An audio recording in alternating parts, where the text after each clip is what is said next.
Iron Grim sounds fun. Okay, brilliant. So from that, and taking on some serious advice that Rise has been giving me over the last few podcasts. Oh my god. We are going Tarke, you're too loud. We're going to have a non-cringe, not putting anyone on the spot, first time ever Baeclast intro. So I am Tarke. I'd like to thank everyone for joining us today on rather short notice, and we're going to be talking all about the new 3.4 Delve League, which basically seems like an expansion.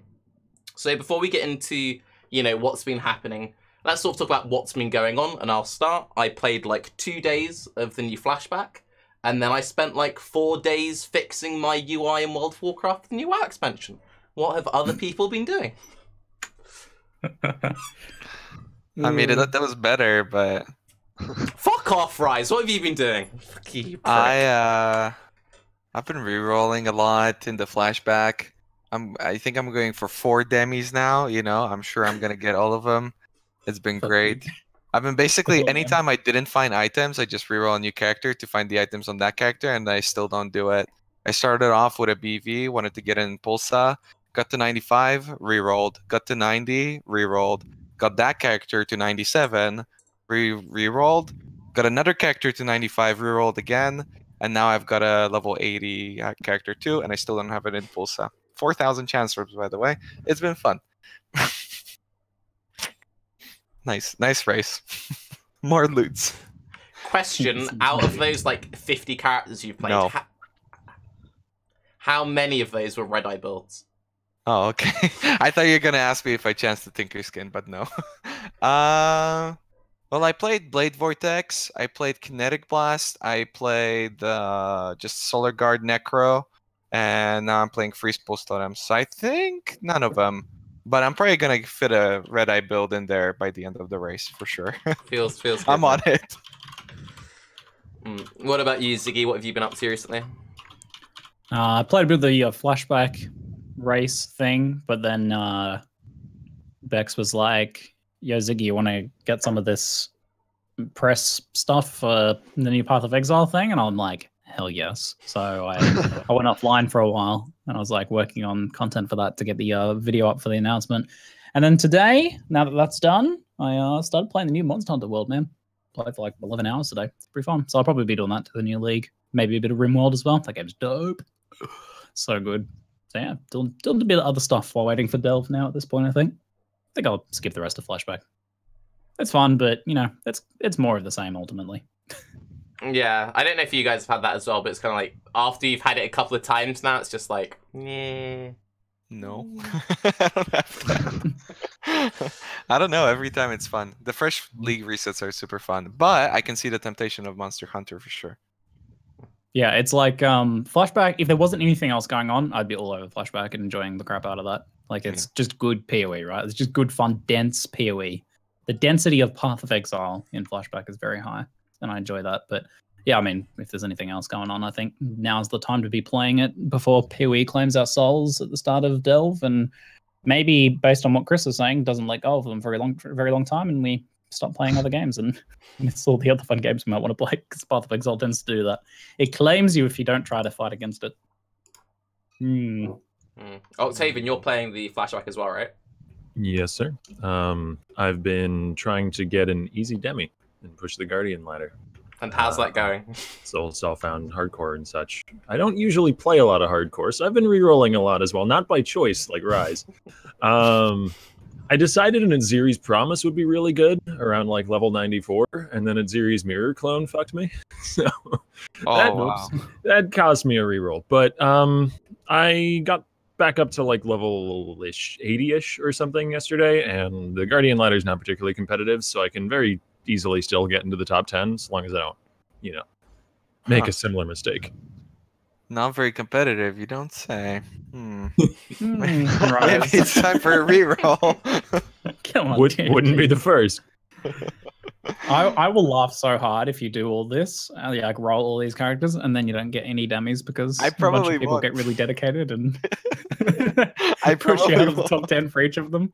Well, that's you like the funny part. You're like 10 characters to level 90 and you don't win a single dummy. It's like He'll just do that thing where you have one really bad day and he rips like 5 characters in 20 minutes. And it's just like, yeah. Well, slight I think tilt. so too. Yeah. He's getting entered into a lot of the drawings for the MTX and stuff. That's the your plan. strategy, Rise? Yeah. No, I've got a 95 and a 97 and a 93, but the 93 is a necro. I don't think I'm gonna make it. Holy moly, our necro's just not in a good spot with incursions and everything. Like everything in incursions, you don't really notice it unless you play totems or necro, but everything in incursions has like multiple forms of AoE overlap and some sort of like reaching out tendrils from everything. So to approach like a mob, you have to run into a proximity shield, pop your the summon thing. I can't remember. Convocation. That's the one. And then you just instantly blow up. Like 8,000 life just absolutely gone. And it's just like, well, how do I even kill things in this? So summoners are rough. So I'm probably not gonna make it to 95 with that one. Hopefully they're a little bit more lenient on summoners in Delve. Because they've been so absent this league. I'm seeing like next to no one playing them, and that's sad. I don't play summoners myself almost ever, but still, the lack of diversity is depressing. To be fair, they've been good for like a really long time. So for them to be weak like one time isn't that deep. But considering it's one of those builds where you'll have the guys who only ever play that build, I guess it kind of sucks. But I don't know. What have you been up to, Grim? Not heaps of PoE this past month, but I've been working on a PoE project, web-based with you, Tarke, which has been quite exciting. Pretty excited to reveal that to everyone eventually. So should be pretty good, yeah. And the Delve. What is the nature of this project? Keeping it low key. He's such a little dick. He's been doing this for ages. He's like, oh, I've got something. It's really cool. I'll tell you when it's more developed. But it's there. Yeah, we're working on that pretty hard, so that's pretty exciting. Hopefully, everyone in the community will be able to use it, which will be pretty good. Spicy. I mean, as you guys can all confirm, it's always very exciting to work with me. But anyway, from that, let's get into the Delve League. Ziggy, since you've had the most experience via proxy with it, do you care to quickly explain the mechanics so anyone who's a little bit behind? Yeah, sure. So Delve is Path of Exile's first ever infinite dungeon, and we don't count the old Maelstrom of Chaos, so that doesn't count. Yes, first ever infinite dungeon, the shape of a mine.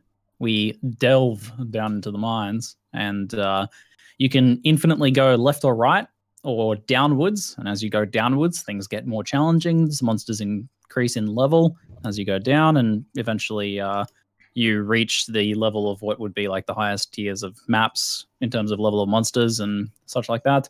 And then it continues to progress beyond that in terms of difficulty scaling and reward scaling. There's a whole bunch of stuff hidden in there, apparently, from like old League mechanics to new crafting stuff to new uniques, new bosses, new monsters. And you do it all by trying to stay alive in this deadly darkness that stacks a nasty debuff on you that kills you really quickly. And the only way that you can survive that is by using this voltaxic lighting either through a crawler, which is like a little minecart that chugs along and has a light on it, and or some flares that you can throw down to buy a little bit of safety from the darkness. It's Path of Exile's bringing some spookiness back, it seems, with this Azurite mine. Not to be confused with Azurite from Azeroth. Just to clarify from what you said real quick, because I wasn't sure about that, I don't know if you know. Is it only traveling down that makes it more difficult, or can you just like settle to travel to the sides and then it's same difficulty? Yeah, so traveling down is what ramps up the difficulty. It gets more difficult the further you go down. Left and right, you can also do infinitely. So let's say you get to a point and you're like, I probably won't be able to survive the next, downwards plunge. But I'm pretty happy farming this for a while until I get a bit more powerful. Then you can just like keep exploring left and right to try and find new things in there and get some more loots and get a little bit more comfortable with it. So that's kind of the idea, yeah. So awesome. Infinite in either direction, which is pretty cool. I really like that. Like for hardcore, part of hardcore that's pulled me into it recently is just trying to know the limits of your character and knowing when you can like approach a slightly higher tier map, and the dungeon's just going to push that to the next level because there's always something you can try and push slightly further for. I'm really excited to see the hardcore ladder for how far people can get down into the dungeon. I think this seems like a pretty big deal from the idea of just like this is the first time we have had something that scales beyond anything possible, like in the game. You know, we've always had that limited thing, like you eventually get to your T60 maps and you're farming those efficiently. Like beyond that, making a character better doesn't really do too much. Maybe it like, you know, shaves a second off your map clears, but this gives you something new to challenge yourself with, and that's comboing with, which I saw when Rise was watching the reveal and very excited about as well, which is that competitive PvE experience, which will be represented through a leaderboard as well for people making it furthest in the delves. I got a question for you guys who are playing hardcore. Do you guys not feel like if you put all this time and effort into your character, like going for like a mirror tier gear and all that stuff and crafting, and then it just dies because you pushed a little too hard, are you just gonna like quit the league, right? Because it's like so soul crushing. That's like the best part about it, in my opinion, because at the end of the day, you can't help but blame yourself for that, and that's what Octavian was talking about, and that's the aspect of Diablo 3 that I kind of like the most, where yeah, if you get into a fight that you can't quite manage, then you made the decision and you messed yourself over, especially if it's progressive. Because in PoE, you don't really have that. Oftentimes, if you're newer or if you're approaching new content, it's a matter of, do I get one shot or do I not get one shot? Rather than, okay, this is slowly getting to a point where it's getting more and more dangerous and eventually it might one shot me, but I'm not quite there yet. But with this, because it's so progressive, you're constantly making that decision. And that's just super cool, because you might just put yourself in a very bad spot and then you have to go back up and then go to the sides because you just simply can't manage going any lower.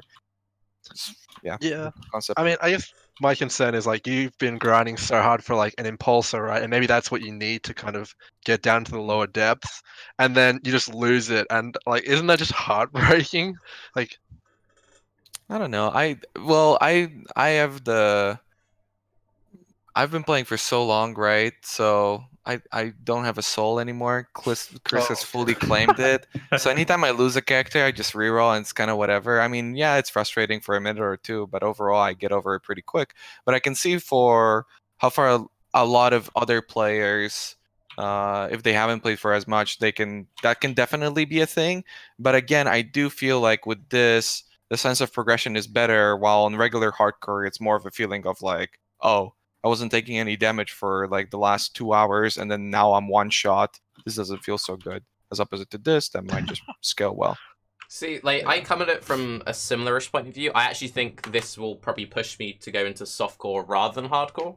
But I do agree that this will probably make hardcore feel a lot more rewarding, assuming there aren't too many like random bullshitty things. Like, that's the one thing which worries me a little bit, is I can imagine, because we have this with like every league launch, there's always that like one monster type which is a bit and like the EMP grenades. I can imagine it might be that thing of like, there might be one particular monster in one of the biomes which is really bullshitty over the other ones, and it's like, oh, slow progression, then random EMP one-shot darkness, and you're like... So the thing I've always had with softcore is, I've made like a few videos where I've said like, softcore SSF is the best game mode, but I can't play it because I just don't enjoy softcore. And that's because like we've gotten so powerful that, as you say, it's like every couple of hours you randomly die. Whereas with this, it's like, but you can play softcore and then constantly be challenged, and then if you die because you messed up your mind, there is a punishment there. So that seems to me like I could play it without feeling like I'm wasting my time. Like I remember speaking to Yoji, who made the swap from hardcore to softcore SSF, and he said it took him like 10 attempts for it to feel like it was worth his time, going from that hardcore to softcore mindset, which is always really interesting. So I'm very interested to see if this league pushes more people either towards or away from softcore and whatever. I absolutely agree, although I feel like it needs to be like really punishing, like to the point where maybe it's even if you're like really far down and you mess up and you die, or you just lose the delve, then it's to the point where it's like a Chayula breach almost, or one of the, or like a Esh, where it just really punishes you. Because if it's not and you can just jump into another one, then you know what's the big deal? But also to be rewarding enough to justify such a risk, right? That you actually feel like doing it. As far as the punishment goes, I think there's like two factors that'll lead into whether or not it does feel punishing, and one would be how annoying and difficult it is to gather up the material you need to actually push the minecart along. and the other one would be whether or not there's boss fights or significant events or something, which are, like a breach, where if you're not there constantly killing the monsters, it'll close and you'll lose the opportunity to get the loot. I have to imagine the second exists. I think they can't really go too far overboard on how difficult and annoying it is to collect the sulfite, the voltaxic sulfite, I think it was called, because then people just aren't really going to want to engage with the league mechanic as much, and it's just going to feel like a chore, and you have to, you get to do the league mechanic maybe 15% of the time, and the rest of the time it's just mapping and Path of Exile, which everyone's done a lot of already. Do you mean just how much is available for it? Or... And how much is available, and also one interesting thing, which you might already have info on, Ziggy, I'm not sure, is whether or not it can be traded, or if you need to only farm your own. And if you can... No, I'm pretty sure like the specific league mechanic stuff is like essentially exported directly to Nico's menu, so it's not tradable. So I think Azurite, the Voltaxic Sulfite, and your flares and dynamite and stuff. So that means no one will be able to just live in the delve. People have to come out to map. Buy a bunch of Voltaxic. Well, possibly. Maybe if you get far enough, you just grow more and more where you can stack fuel and whatnot, and just essentially, sit there. Someone did an interesting equation on Reddit. They said from your video, Ziggy, that they concluded that 70 Voltaxic, whatever it's called, lasts 15 minutes based on the decay rate of the fuel gauge on the right-hand side. Really? So, yeah, wow. I mean, if you're getting like 10 per node and you get Crazy. like 1 or 2 nodes per map, then, I mean, like, that's not a bad ratio in my opinion. But, that's crazy that someone did the math on that based on like the footage and stuff. Obviously, that sort of stuff, we have no way of knowing that if that sort of balancing is final. That's the sort of stuff that gets fine-tuned for sure. But it's pretty interesting, though. Or And like also minecart upgrades might make the it more upgrades efficient. could fuck with it as well, because you can like unlock more fuel and stuff. Do you know, because there's quite a big point of contention on if this stuff is account or character wide. I think you said you thought it was character, Ziggy. I asked Bex in chat said that it's complicated and they're gonna give more info in the post coming up. When I asked Chris about it, he said that it seems to be more it's more character specific. And he went on to talk about what happens when you roll a new character. Like you can skip it, and then you essentially like it catches up to you. It has a catch up mechanic if you do skip it. So let's say when you get to end game, and then you're like, now I want to do the mines on my second character because I didn't want to do it while leveling. You might start maps level 68, and the mines might start at level 60, so it keeps up with you to an extent. So there seems to be some mechanics based around the fact that it is character specific, which certainly lends credence to that concept. So yeah, it seems to be mostly character specific. I don't know, maybe there's some other kind of neater things. There we go. Apparently, Bex said that's pretty much spot on then. Cool. Like, there's a few, because it's a really interesting league. I think all of the like streamer reactions I've seen to them, like if they do this right, this could be amazing. I think the main like points of contention will be exactly what Grim was talking about with like the fuel. How much mapping do you have to do? Because sometimes, if let's say that the delving turns out to be your new favorite thing to do and you just want to delve, if you had like a bad run or you get a disconnect, you lose your thing, I can actually be quite frustrating if you like grind out 10 maps, go into the mine, something bad happens, you have to leave, you lose it all, got to do another 10 maps, and you can never quite get into like the flow of it. So I'm really curious to see how that balancing goes, or if it'll be possible to, like, if you only want to delve, maybe do low tier maps, just quickly run through, don't kill any monsters, just click the nodes to get as much fuel as possible, jump back into delving. That's the thing I'm interested in. Bex just mentioned that she's pretty sure that the cart will always keep up with you. In my opinion, that's something to worry about. Yeah. Because if the cart can always keep up with you, and you've got like some insane lab running character with just a ginormous amount of mobility, you could just run through the entire thing, no? Well, how will the mobs even like engage with you since they're coming out of the darkness? There are the mobs that turn off the darkness. Or turn off the light and flood you in darkness. I don't know if the darkness damage scales with levels as you go down into the delve. It very well might, but maybe there's like a breakpoint where if you're playing a 3-4K life Pathfinder with a ton of move speed and basically nothing else on your build, eventually you just get EMP'd in one shot, so you can't get past that point in the delve. That can be a bit of a balancing mechanism to avoid that. Also, if you're making a character that's just like a pure move speed character, then you're probably not getting much out of your actual delves, because a lot of the juicy loot seems to be hidden off in the dark passages on the sides. So you do actually need to go fight and like go branch out and explore those areas with flares and things. And also at the end of each, there is a challenge. The challenges seem to vary. They could be like a breach. They could be like one of those harbinger portals. They could be a bunch of like waves of enemies. It could be a boss. So there's all sorts of challenges you'll need to be prepared for if you're just making like a runner like that. So is this? Are we sure that this is account or character based? Character based, it seems to be. Yeah. So if you've got like Delve unlocked very far low, then and you make a new character, then you're just gonna have to unlock all of it from the beginning. You can't like take the same route or something as your other character. Well, it's like it's procedurally generated or randomized, so it'll be different for each person and presumably different for each character. Okay, wow.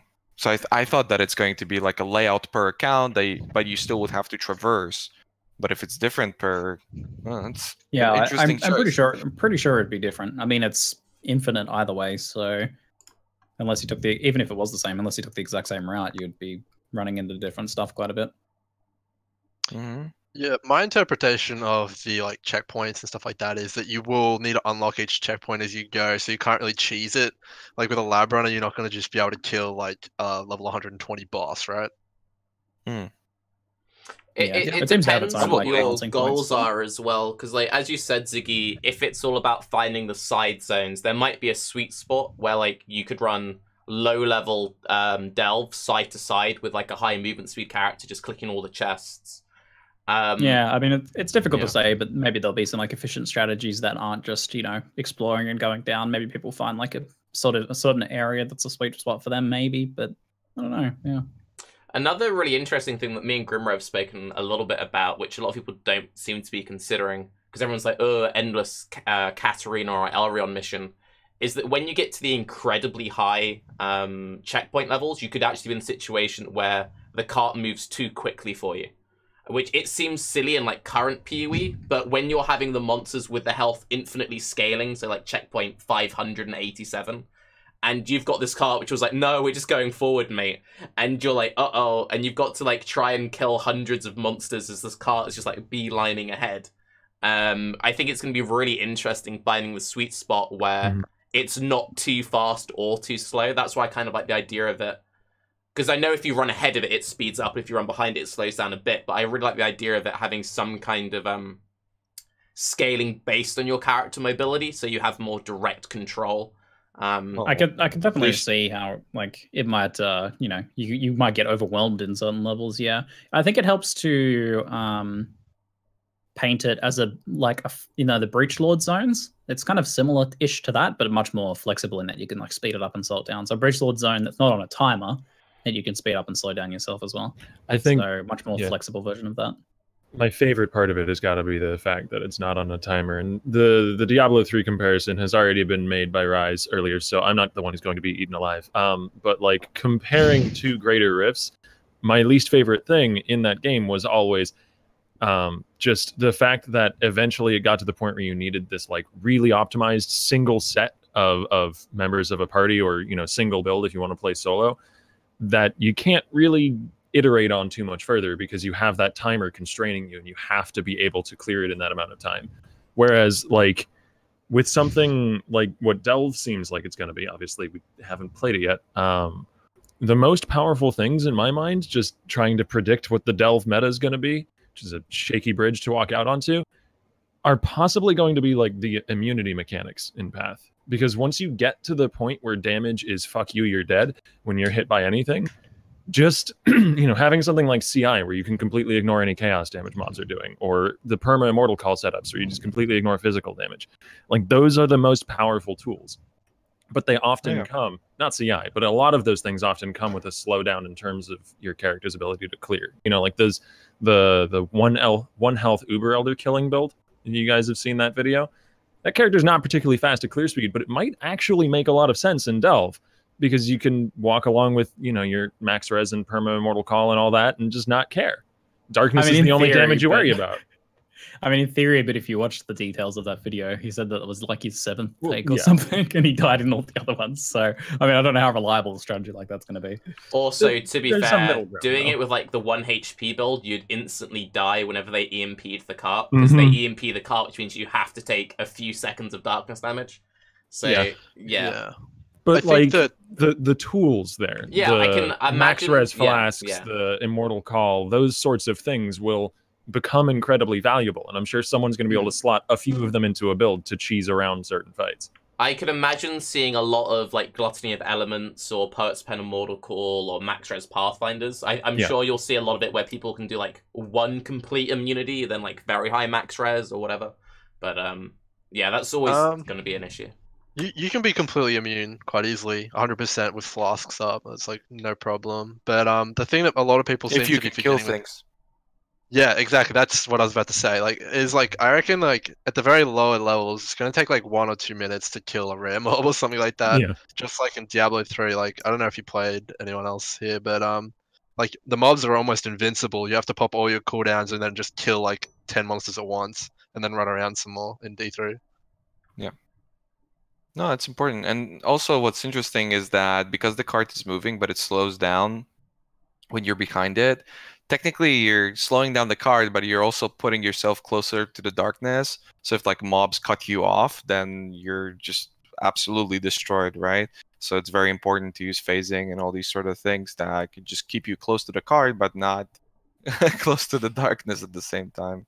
I think is also fun. darkness is also true damage, so you can't Yeah. immortal call and early Yeah. cap Mhm. over it and stuff Oh, like for that. sure. So Darkness damage, it's its own thing. It has to be, right? Like, Well, there's no way. People are often one of the asking that. upgrades was like darkness resist, so yeah, it's its own type of Yeah. thing completely. Yeah, but Seriously. like, They're not gonna make it like chaos damage. Everyone's like, oh, just go CI I'm- this week, you know? yeah. People ask that, like, dude, actually. RF Um, builds are gonna be totally overpowered, man. You can just sit in the darkness. It's like, no, guys, come on. Like, I mean, there's some merit to having high recovery builds passively. Yeah. You know, to be able to maybe get into the darkness a little longer to get some loot.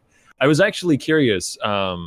I recall in one of the articles, but I'm not 100% sure I'm recalling correctly, that it was said that darkness was a stacking damage over time debuff. Mhm. Is that correct? Is it's damage over time specifically? Yeah, it seems to be done like damage over time. But the important thing to note for people to be like, yeah, I'm going to go an RF build and out regen it, is that it keeps stacking and it gets Yeah. worse and worse, like more it stacks. So you might have like some crazy regen build, but you might only get like an extra 2 seconds in the darkness out of it. I think that's just a wording thing. I don't think it's gonna be actual damage over time. I think it's gonna be a separate thing. Like, come on, that would lock you into so many different setups specifically for this. It would lock out so many different abilities. Like even Pantheon usage would be a lot trickier. So it will be a damage over time, but not a damage over time in the PoE. That's Right, what I that's what was. you mean. That's what I was That's the wondering. mechanic. Yeah. Yeah. Yeah, no, whether or not you I can doubt mitigate it like, with things like Trickster or the Pantheon or that sort of thing. Yeah, I doubt that stuff will mitigate it. I can imagine though that because that's the thing as well. Because people are like, oh, you can just completely out regen it complete. I think it'll be about being smart, and like this is where like stuff like flares come in. So let's say you went like full leech recovery Volpack Slayer using like Worm Flask and flares. You could probably do it where like I can stand in the darkness for like 5 seconds, then drop a flare, wipe my stacks, and then do like another 5 seconds. Like I feel like there could be some really cool like mini games, especially if like the side chests are really powerful, where you try and like min-max. Either do I go for like a very high regen so I can last like 5 seconds worth of darkness, or do I go insane like movement speed so if I take 2 seconds then drop a flare?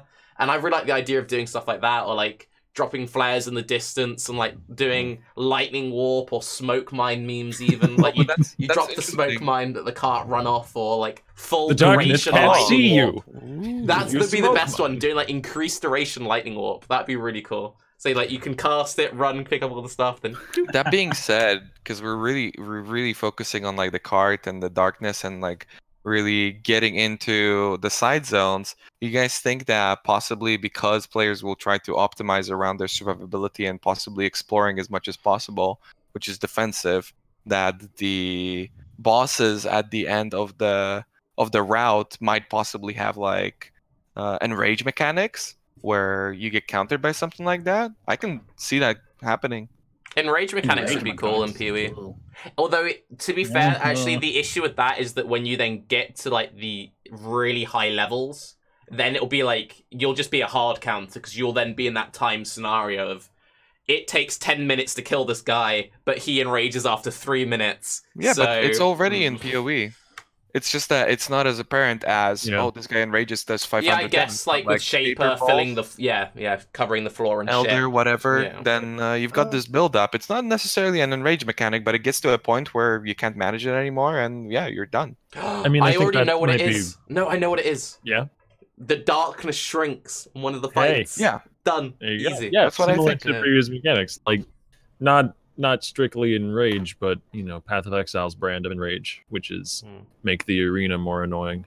I don't think I would really like that personally, because it would put a hard cap on how deep you can go, because there's going to be a mathematical limit on how much damage you can do, and that will just be a stopping point then on one of the bosses. And I don't know, I don't really like that. I'd like to have the ability to be like, okay, let's take 30 minutes on this boss and like get it down and get the world record, right? That's really cool, in my opinion. I like that. I think that's a really good point to make as well. And I know that, like, all the conversations I've had with Grim about this, he's been coming at it from the point of view of, I spoke to my friends who are, like, rank 1 Greater Rift. So look at it from that point of view. And most people look at it from, like, well, at level 2, it's going to be really boring because there's only going to be, like, one mob and you're following this dinky little cart. And it's really interesting how they balance that to cater for, like, both levels. And I don't know if you saw Lifting's video. Lifting made a whole video, and his whole kind of thing was talking about, like, that new player experience. And I think it's really interesting how new players will engage with this, since this is obviously something catered more to, like, the rises of the world and stuff. I don't think that's important, honestly. Like, look at Darkest Dungeon. It really doesn't evolve at all as a game. Like, yeah, you've got, like, bigger and badder guys, but overall, it doesn't evolve, and yet you've got that constant atmosphere of, you know, this is sick from the very beginning, right? This is really cool. So if they can introduce that from the get-go, and I think a big part of that is all the changes that they're making graphically, because, you know, they've done some stuff in the past, but never such a, I mean, this is like a massive overhaul. And I think that they see that that's pretty important, the feel of it. And to me, it looks and feels awesome so far. I mean, it does look very good, but to be fair, Darkest Dungeon isn't that complex of a game from, like, a mechanical point of view. Whereas, I'm not saying, like, it's super easy, but it's not like Path of Exile levels of you press the passive skill tree, then go cry under your desk. The decision making is similar in this aspect. Like, that's more of the... It's more like a subtle complication and strategy. It's kind of like the difference between, like, chess and checkers kind of thing. Like, the difficulties in the strategy, not so much in the... Or is Ziggy trying to work out which keybind do I use to open which menu, because I've got so many different, like, UIs and things popping up. Jumping ahead a little bit. Oh, go on. I just want to say, I think that just on your point before, like, everyone has, like, a different way they're looking at this league and, like, what it's going to give them. Like, I'm looking at it from, like, this extreme end game, like, push the leaderboards. Like, some other people are looking at it just like, oh, how far can I go? This is something I can just do and log on and try and make progress every night, where the Atlas might not, like, come in with that. And maybe it's an excuse for other people to just hang out with their friends and push, like high delve levels. Push a cart, push a tractor, whatever you want to call it. Yeah, man. But yeah. It feels a bit like an end game you can begin working on right from mud flights as well, because you encounter this in mud flights same as you did with incursions. But it's like, you know, you can get started on pushing your mind deeper and deeper early on as you're playing. I don't know. I feel like that's a really exciting concept in itself. Like, it has this kind of natural flow into its end game. Unlike Atlas, where it's like, you know, you could finish the story and then you start the end game. I think this actually conflicts with the Atlas a lot. Like, it seems like two different types of end game, which is a bit weird. But yeah, I don't know what you guys think about that. It's more a master's progression to me, where you start from the beginning. I'm not sure, like, is it really going to be like, let's say I didn't do a single mine and then level 70 and decide that now it's time to get into the mines. Will I be running like level 4 zones now? Or I think no, that's a catch-up earlier. mechanic. Yeah. I think the bigger issue is the other way around, though. Like, there's a catch-up mechanic for the mine, but there's not a catch-up mechanic for Atlas. So you kill, like, Act 10 Katava, and then Act 1 maps feel really easy in comparison.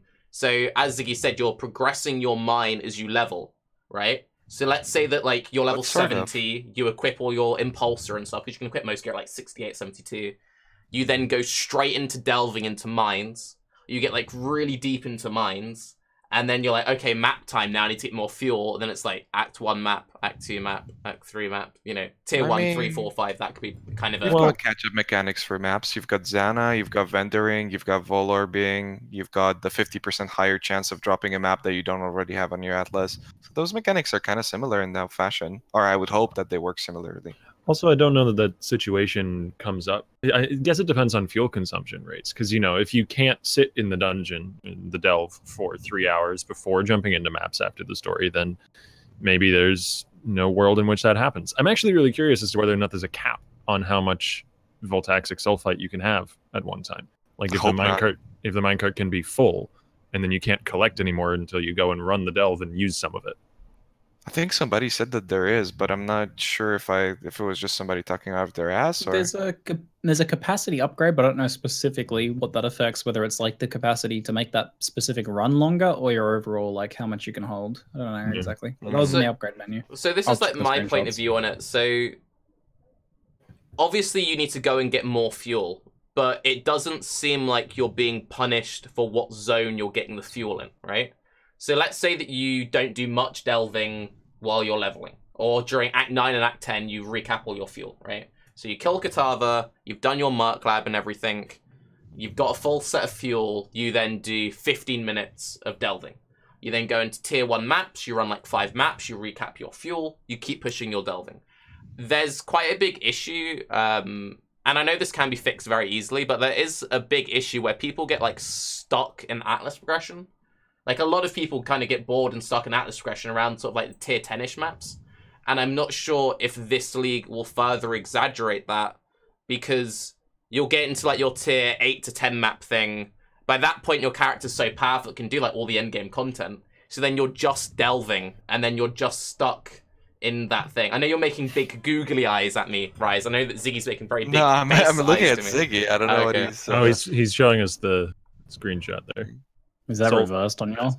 It's 50 out of 70 sulfite capacity, then like plus 382 upgrade to 382, I was right.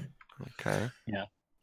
So there is a cap. That seems like the overall capacity, and you can upgrade it. So that's it. Can be something if you wanna run like I want to be able to run this for hours at a time. Then I guess that's something you want to upgrade. It's a question of whether or not that has a cap, then, right?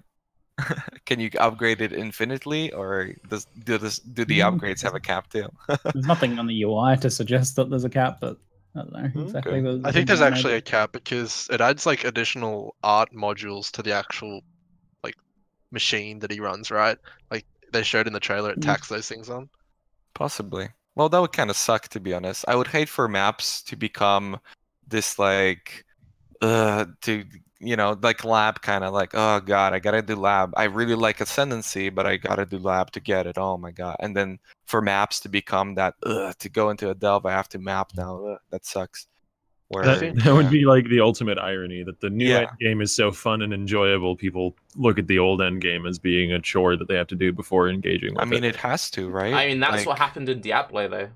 But like that's a success though if that happens, right? Sort of. But sort of. of. What if there's map specific stuff that's, important to the game that doesn't really become as available because people don't want to map cards, as much. for example. That encourages you to make mapping, more successful, to make it better. But maybe it's not a matter of success. It's a matter of what people are used to, right? I really don't like MFing. I don't want to do maps. I don't have to do MF to do delves. Let me do that instead. But this isn't because, well, MFing is in a bad spot. But if you're trying to gain experience, for instance, then this wouldn't be a matter of...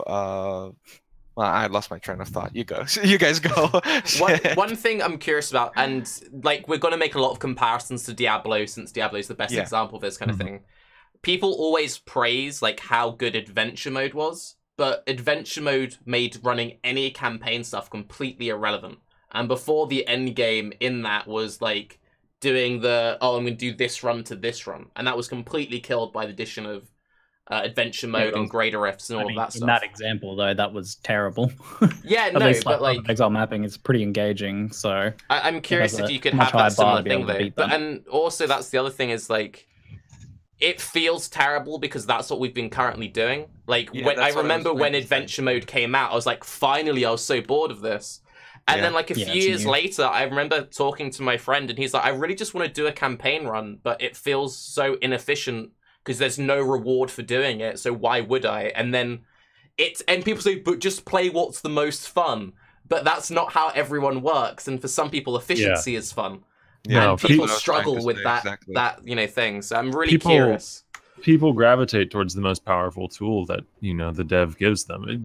It's not the player's job in a game to find the thing that's fun. It's the dev's job in the game to point the player towards the fun thing. If you're playing a first-person RPG shooter like Fallout or something, and they give you an atomic bomb launcher in the first room, you're just going to use that to beat every encounter. Even if there's a really interesting and fun to use mechanic with sniper rifles or pistols, it doesn't matter. They're just going to blow everything up with the biggest gun they have available. So if people are used to mapping and mapping is boring now, then they have to make the boring stuff way more rewarding than the delve, which is the new stuff. But then when do we find the happy ground, or where's the shift from players eventually getting to a point where they're like, "Oh, I like mapping again because it's rewarding enough." I think the part we're missing here is that there's an inherent bonus to variety. So things will get less stale if you're doing a mixture of content, I think, rather than doing I mean, I say that, but some people like to run the same map 10,000 times in a row, so what do I know? But I feel like for normal people, a variety is healthy and enjoyable and fun in games like this. So maybe there is no overlap. It integrates to have a variety where you're like, you're running your maps, and while you're doing that, you're getting various things from maps. You're working on your Uber lab. You're progressing up through your maps. Maybe you're doing some like Elder stuff, farming some Elder Shaper bases and that sort of thing. And then you're going into the delve, and then you're doing that for a while, and then you're swapping back and forth. So there's kind of like good reasons to be doing both, certainly. And then it is the fact that you do have to go get fuel. I think I really go out there and do that. Go ahead, Grim. I think a big problem is that maps are going to be standard. Like, this is one of the first leagues where they're pure standard. Like, they will be. You're going to go in maps, they'll be normal. You're going to get your juice, and then you're going to head to the mine, right? And then go delve. So they're going to be pretty vanilla. And I don't know, my interpretation of how I was going to do it was level, do the Atlas progression, MF for gear, and then just delve continuously and just get the fuel I need and then go back to delving. I mean, maybe there won't be overlap. Maybe we were looking at it from a negative point of view. Instead, it would be like, well, to make a boss killer, you have to map, right? But to get you're making a boss killer, you kind of have to map with some sacrifices, maybe a little bit less efficient. And then mapping to prepare that character doesn't feel nearly as good as the actual boss killer once you got him set out. And I feel like we're looking at it like that, but maybe it won't necessarily be that, where it's just going to feel different enough where, yeah, you're still killing mobs, but you're also killing mobs when you're, dealing with ads when fighting Shaper or something. You just won't have that sort of overlap if they do a really good job. But either way, I think that it's going to be tough for them, to the point where it's going to maybe even have that incursion approach where you have to had so much incursion at the start so that it was super fun, but then eventually you kind of grew to be sick of it, and then it like standardized. But I think they're going to be getting a lot of tough feedback of just like, this is wrong, this is wrong, this is wrong, and then they have to just stand their ground and go, no, this is right. You guys just got to give it some time to get used to it as a community. I think that's interesting, because like incursion's a very obvious comparison with the fact that you have to collect X amount of fuel. This is the most fuel you get. You then do your run. You then have to go back. It's basically the incursion system of you have to go run your 11 incursions, then you go to do the temple. So it's going to be really interesting getting that. Except the temple isn't Except fun. for the temple is bad, exactly. It's going to be interesting, especially if like incursion ends up going into the core game, because then you'll have this very natural rhythm of like, run 11 maps, get your fuel to do your delve, run your temple, do your delve, go back to 11 maps, get your fuel, do your temple, do your delve. It's really interesting how to balance that with it being like, I'm doing the content I want to do, rather than, because it's very easy to be in a situation where you're like, I'm having to do this less fun content to do what I want to do. And that's a really interesting balance to maintain. I think, honestly, it sounds like a pretty big recipe for disaster, in my opinion. Like, let's say your tractor has, like tons of capacity, right? And you have to do, like, 30 minutes of maps to fill it up for, like, a big push. and then like you rip, or like someone in your team dies, and then you have to go back into another 30 minutes of farming. Like, are you kidding me? That would Yeah. suck. But that's the we were talking about it a while back at the start. That's the punishing aspect that Tarke was saying might pull him over to softcore or something along those lines, because it lends more weight to failure in the game. It's sort of like lab when you die midway through an Uber lab run. Even in softcore, there's that repercussion there. I don't know whether or not that's going to make the game more enjoyable for everyone, but it is certainly something that evidently a large portion of the player base enjoys, just judging by the hardcore population. Just to read what Bex read in chat. Oh, go on, Ziggy. Oh yeah, I was going to go with that as well. But just like on that point first, was that it seems like the delves themselves, like checkpoint to checkpoint, are much shorter. So if you do lose progress, you're not losing anywhere near as much progress as doing like an Uber lab run and having something go wrong in the final boss fight or something like that. So it seems a lot better in that case. I am actually curious as to whether or not your minecart remains fueled. I imagine dying so it either works like you have a storage tank back at base camp and you fuel up the minecart, then you go for a trip, and then maybe if you die you lose all that fuel and that's on the line. Or it works like you get fuel and it's in the minecart and you go and there's you're a bar doing a trip. and it drains as it moves. So I'd say probably just lose however much it's used to move that far. Yeah, that would make sense. I think that's the most logical assumption from what we've seen, but I think there's still a chance that it doesn't work that way. And I want to see confirmation one way or the other on that. That's I would like for it to be more punishing, to be honest. It would make more sense too, right? You're going down all You're the a way. masochist. I told you. It like depends, you're going though. down all the way, right? So then you have to take the stuff with you. Why? You're gonna do one run, then go all the way up, then go all the way back down, then go do one run. Like you have to take all this fuel with you if you want to traverse those distances and release it in the mine. Like no? that's sort of the Makes darkest sense. dungeon kind of thing, where you're risking the materials you're bringing in with Yeah. you. You die, you lose your 8 flares that you brought in the 50 gallons of minecart juice or whatever. And if What you I don't would- bring them, then you have to find a new guy to get down there or something. What I would compare this to is raiding in World of Warcraft. Imagine if you had to spend 20 minutes running back and buffing up for every single pull, right? Like that would just be annoying, in my opinion. Just don't fail your kills, dude. Why wipe Just- when you can Just not? don't lose. Yeah. I think the best comparison to that would be like respawning trash in WoW. If you imagine if you're doing like cutting edge progress and after every wipe all the trash reset, which is what WoW used to do, and then they removed that because it was bullshit. Yeah, but you're still doing core content. Trash is not the boss. You do a raid What to kill podcast am I on bosses, but yeah, you play quickly to read the thing kill that maps. Bex wrote Monkers. Oh, 3 yeah. hours Sorry. ago there. She said that one of the big differences between Incursion and Delve is that you can just get one node of fuel and then do a short delve if you want to. And also, just to talk about what you said, Raiz, about you want it to be more punishing and how, like in Darkest Dungeon, you lose everything when you go ahead. The one problem with that is that would almost make upgrading your fuel feel more punishing. Because you upgrade your cart so you can carry more fuel, which means the punishment on death is more. Because you're losing more with each fail. Overconfidence is a slow and insidious killer, my friend. It's like in Eve. If you have a huge cargo ship and you try and fly it, you're gonna risk getting everything taken away from you. The more you put on the line, the more you lose if you die, and it increases that sense of risk. It increases that sense of investment into the content that you're doing. But before we move on, can I just say, I want to see if we can make Ziggy's head explode by mentioning as many different games as possible during this episode. I like the Darkest Dungeon references. I would also just like to point out that this is a darker dungeon than Darkest Dungeon, so we might have a new Darkest Dungeon here. Seems a lot darker to me. Just saying. Out of the people of you who play Trade League, obviously me and Raiz don't have this issue, how do you feel about, ooh, I want to buy this ring with the exact amount of resists? Oh boy. Sorry, mate, got to give me 20 minutes. I'm getting to the next checkpoint. I'm in this really sick delve, BRB. That's another huge downside to Ooh. leaving the delve, costing you your fuel and your flares as well if they do that. They seem a lot. I mean, every time something is like this that you can't leave to go trade, this comes up. At least this seems a lot faster than a lot of the other league mechanics. I'd rather someone be in a delve than be in a lab when I want Is to it trade with them. fast? It seems pretty fast. I've got some footage of people a run from start to finish. Fast at low checkpoints. Obviously, the higher checkpoints.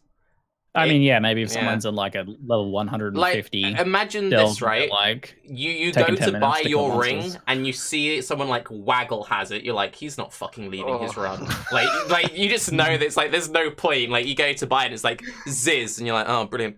Hey Ziz, you mind leaving your checkpoint 589 world record run? I want to buy your ring. So just to clarify with the checkpoints, so you get to pick what point A and point B are, right? So you go down and you pick a point A and then you pick where you're going, is that right? Something I'm not sure about is like the length specifically, but the map, when you look at the maps, and it's in a bunch of the footage, there is like the parts you've been with the checkpoints and they've been like cleared, but basically, and then you'll see checkpoints off to the left and right and down from where you are, down levels. It looks like the checkpoints are kind of there, and you can see you're like, oh, a bit over to the right, there's a thing that looks like a breach hand, so I might go to that checkpoint. And Okay, I don't know if like the distance on the map maybe is representative of how long that delve is in particular. Maybe like the longer distance is longer delves. I'm not exactly sure. So the distance thing, I'm not 100% sure on. Hopefully that's something they can clarify. The reason I bring it up is because if you can go point, then the fuel thing won't be as big an issue, and the trade thing shouldn't be a big issue as well, because you can just do a small. I think that's the case, right? Like it's kind of it's little bursts, like spooky bursts. It might be like maybe they range from like a couple minutes to a couple more minutes than that. No. Yeah. I hope just make it as shitty as possible. Doing a map or something. Just make it shitty for everybody. Make it a goddamn nightmare to trade, and then they have to change trade, and then everybody's happy. Just never leave your delve, guys. Just if you're in the delve, just AFK for 50 minutes and let the other guy get super mad and send angry emails to support. Or don't. Perfect. Chris did say something about the map cells being a 4x4, but I have no idea what to compare that against. So maybe that's bigger. Maybe like the possible size of a map is larger, which would be building off the technology they built for the what was it? Chicken dinners, roll dinners. Okay. Because that was a massive map. That's huge. No, I'm like saying they built the technology to make a really big map in that. Yeah, I mean they've used that already in temples. Yeah, and like the temple's really big as well. So maybe like I don't know if 4x4 is like big or not. Chris mentioned that, but I have no idea what to compare that against. I don't know if it's the unit of measurement is rather important. I mean, that standard path of exile, nearby enemies. It's like, oh yes, the 4x4. I know exactly what that means. Recently. I mean, I think it means that possibly you could have long ones. I don't know. Well, this we'll have to get some clarification on. We'll know in the future now. Once we find out what 4x4 means, we're gonna know everything. Could be 4x4 inches, 4x4 kilometers. I don't know. Bex, if you could accurately describe the 4x4 and recently in chat, that'd be brilliant. Thank you. Yes, can you explain what 4x4 is, please? Also, going on from that, so before we get into like the really heavy leaderboard stuff, I'm just curious, Ziggy, did people react to the league how you thought they would? Because obviously you had that little ahead knowledge. So this is great. I got to see like Incursion when I went to New Zealand, and I got to like get my first impressions on that, and I was super excited for that. I thought that looked great. Like seeing my first impressions of that, I was like, holy shit, this looks great. And then seeing this one, I was like, oh my god, this is better than seeing Incursion for the first time. I'm like, this looks freaking awesome, and it's just a very exciting concept as well. So I was super hyped seeing it when Chris was doing. So Chris basically for press tour stuff, he has like a little presentation, little PowerPoint slideshow thing, and shows through, and he has like kind of his thing that he's practiced to explain everything. I just kept interrupting him. He's like trying to do his little presentation that he's rehearsed, and I kept interrupting him because I was just like too excited, and I kept asking questions and just making hype noises and stuff. So I was super excited, and making my video, I was really keen for people to watch it. And I was originally like, I want to stream to do the thing that everyone does, all the streamers do, where they're looking at the new post and looking at the videos and all that stuff, but I'm like, no, I actually just want to watch everyone else's first impression, because I had it early.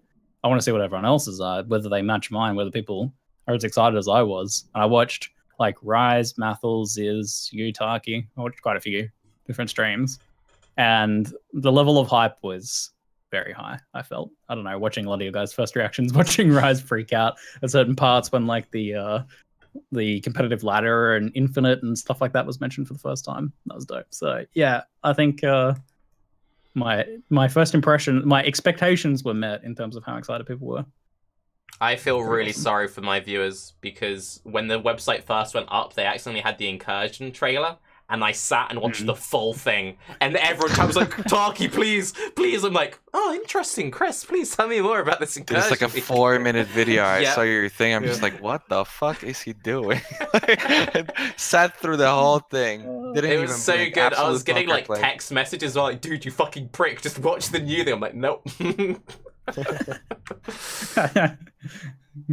Good on you. Oh, Rip. Oh. Rip. Oh. Grimro. He's back. He's back but muted. Monka X. Oh, we'll wait for him to get back. Oh, shit. Welcome back. Welcome back. He was getting He it. dug very- brutally in too deep. Oh, nicely done, my friend. He was just doing a rise. He's like, I don't want Yeah, to show that's something anything. that They I just would've turn the done. camera off. Hey man, I wouldn't turn the camera for that. Come on, man. I've got nothing to be ashamed of. Okay, so going from everyone's excited reactions, to very briefly talk about the new player thing that we nearly touched on a little bit. So a big part of Lifting's reaction video was how, when it came to the crafting items in particular, he felt they were a bit like overly convoluted, and he said that he loved the idea of the league, and he likes the fact that these can make the elite crafters even better at what they do. But he was worried that it's just going to add an entire level of confusion to the whole crafting system, that when you have new people who already struggle with the concept of socketing gem into gear, then got to be like, okay, you now need to socket these currency into these items, but you can't socket all currency into these items. One of them was like, contains a corrupt essence mod, and then it's like, how many people, like if I would say Rise, can you please list off every single corrupt essence mod you could possibly get on an item? You'd be like, BRB looking up this third-party thing, and... I mean, there's a crucial skill to learn as any Path of Exile player, and that is how to type PoE Wiki into Google, followed by the thing that you want to know. So you type PoE Wiki, corrupted essences. But you don't even know what that specifies, right? Because a corrupted essence can also be an essence that's been... Every essence that's corrupted is upgradable, right? So what if it's just like a shrieking essence, but it's not like an insanity or something? So I think they're probably referring to the actual corrupted, special ones like Hysteria and stuff. with that. possibly. One of them, the one that was in the example was Fireburst. The first thing, the first thing I asked Chris was when I saw the slide about socketed currency, after laughing because it's hilarious, was I asked him if there's any socketed jeweler's orbs. He didn't tell me. He wouldn't tell me. I don't know if there's any socketed jeweler's orbs, but I hope there is. I think, in my opinion, the thing that Incursion was lacking most was depth, and that's why you had such a large fall off. One of the good things about Beastier, in my opinion, is there was so much to uncover and learn, and I feel like when a league doesn't really have that learning curve to it, a lot of people get bored pretty quick. So I think that the currency fulfills that kind of, I want to learn more about X, Y, Z. Certainly, the only thing that like helped Bestiary have like a long tail to it, like have legs long term, was the depth and all the different things people were able to discover with crafting. And like certainly this new crafting currency will make no sense to new players and be super confusing. But I mean, I don't know if that's a big deal really. It's like, I got this item, I don't know what it does, I'll tuck it away for now. It might sit in my stash. Also, I think that's fine. It's a little entrenched players. It's a little less intrusive than the confusing mess that Bestiary left for new players to figure out, where like you only have to interact with the resonator, which is the name of the thing you can socket currency bits into, when you find a resonator and look at it and read what it does. And if you don't understand it, you can put it away in your stash, like you're saying. Whereas with Bestiary, there's whole like UI elements dedicated to it. There was a crafting bench. There was an NPC who was telling you to go capture these beasts. You had your bestiary, the actual novel in your menu. I don't think you need to convince people that the bestiary UI was slightly convoluted. That's what I'm saying, though, is that like this isn't a UI that when you hit H or whatever you have it bound to is going to be right there next to prophecies, ready for you to look through and get confused by. This is something you can opt into if you want. And I think that's actually a really big deal for keeping newer players from being overwhelmed by it, because nobody really comes into a game like Path of Exile or really most games in general, fully expecting to understand everything at one glance. And so they'll be okay, I think. With, no. I Turns feel like out people do. Like So, they come over from other maybe. games and they're like, yeah. Even though I I don't play know. Path of Maybe- Exile, I actually do when I play other games. I like play Monster Hunter, and I'm like, You this should come really into be something- explained in game. I'm playing. You don't Warframe, like, and I'm like, see why isn't this something explained about the in game? game and just go, well, I don't get that now. But I don't need to for beating tutorial monster baby man. Well, number it 7. depends. With all of these things, I can come back to it later. It depends, because you get to the point of frustration with some games, you know, and True. it's like, you're like, oh, I didn't quite get that thing, or something went kind of wrong, and then you get to that overwhelm point, and you're just like, you know what, I'm not really enjoying this. I don't want to read like a million articles to understand how the fuck this works. But Fuck everything- it, I'm out. Yeah, it's That's a what I'm matter of like saying. everything's convoluted, so nothing's convoluted. Yeah. That's what I'm saying, though, is that while that is definitely a problem that Path of Exile has, and I will be the first to extol Path of Exile's lack of virtue in a lot of ways in terms of its menus and the way it explains itself and its incredibly precise yet somehow still confusing wording on many things, I think that this one actually isn't going to be as much of a problem because it specifically does present itself as something that, you know, is a tool for later endgame stuff. And it also isn't something that, you know, if you misunderstand it, you're not going to be able to interact with an obviously large portion of the new league mechanic. You can still fuel your minecart up, go down and kill some baddies, whether you know how a resonator works or not. It doesn't make a difference there. But they do that on purpose, I feel, with a lot of things where they're just like, well, you've got all these things that you don't know what to do with, but don't worry about it. Like, I remember a friend of mine was getting introduced to PoE, and all he knew about Path of Exile is that there's this item that drops every 10,000 hours. And he was playing, he got to like level 30, and he dropped the Chaos Orb, and he freaked out, right? Because he's just like, oh my god, is this it? Is this the thing? I've never seen this before. It must be the thing. And he didn't know what to do with it. He wasn't exactly sure how it works and all this stuff. And that was just, yeah, something complicated, but he continued his progression and then eventually find out that, you know, you need 180 of them to get an Exalted Orb. Yeah. I think you're right. One thing which I think is really great about Trade League, well, probably one of the only things that's good about it, is that everything has a value. So even if you don't know how to use it, you can sell it on, and people will learn. Like maybe the Corrupted Essence one's like, oh, that's the good one. I can sell that for 20 chaos. Like 30 everything. chaos profit? What? Yeah, I mean, you know what I mean. Like that was a problem with Bestiary. Like you can't know, like, oh, that's the good beast. You have to read all its mods and stuff, and that's what sucked about that league. Oh, but yeah. I think this one's gonna be fine. Like, I don't think it will, like, completely break the league, and obviously we've seen very few of these resonators. It could be that there was just that one slightly convoluted one in the Corrupted Essence, you know.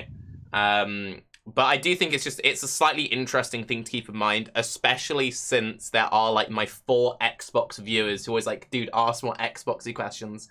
On Xbox, it's not that easy to just, like, open up PoE Wiki, and to be fair, half the things you look up on PoE Wiki are fucking out of date anyway. And tell you the wrong information. So anyway, I just thought it'd be interesting to have that question.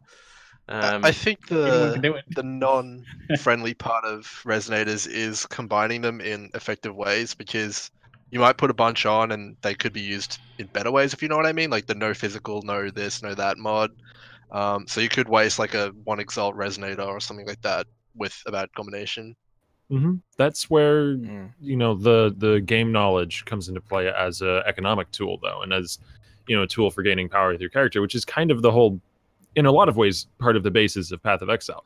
I think things should be clear in what they do, but it should always be up to the player as to how they use them and how they try to leverage those things for maximum possible effect. Like, you should never have a misunderstanding as to what recently means, you know, which is within the last 4 seconds, by the way. But you shouldn't be handheld and told, you know, if you stack all of these different effects and use this one recently effect, it's going to make a really good build. Like, you should have to figure that out yourself. The part where you take all of these different well-explained mechanics and put them together to make a character. You take all these different well-explained items and put them together to make a cool resonator. Like, figuring out what the thing you're holding does shouldn't be hard.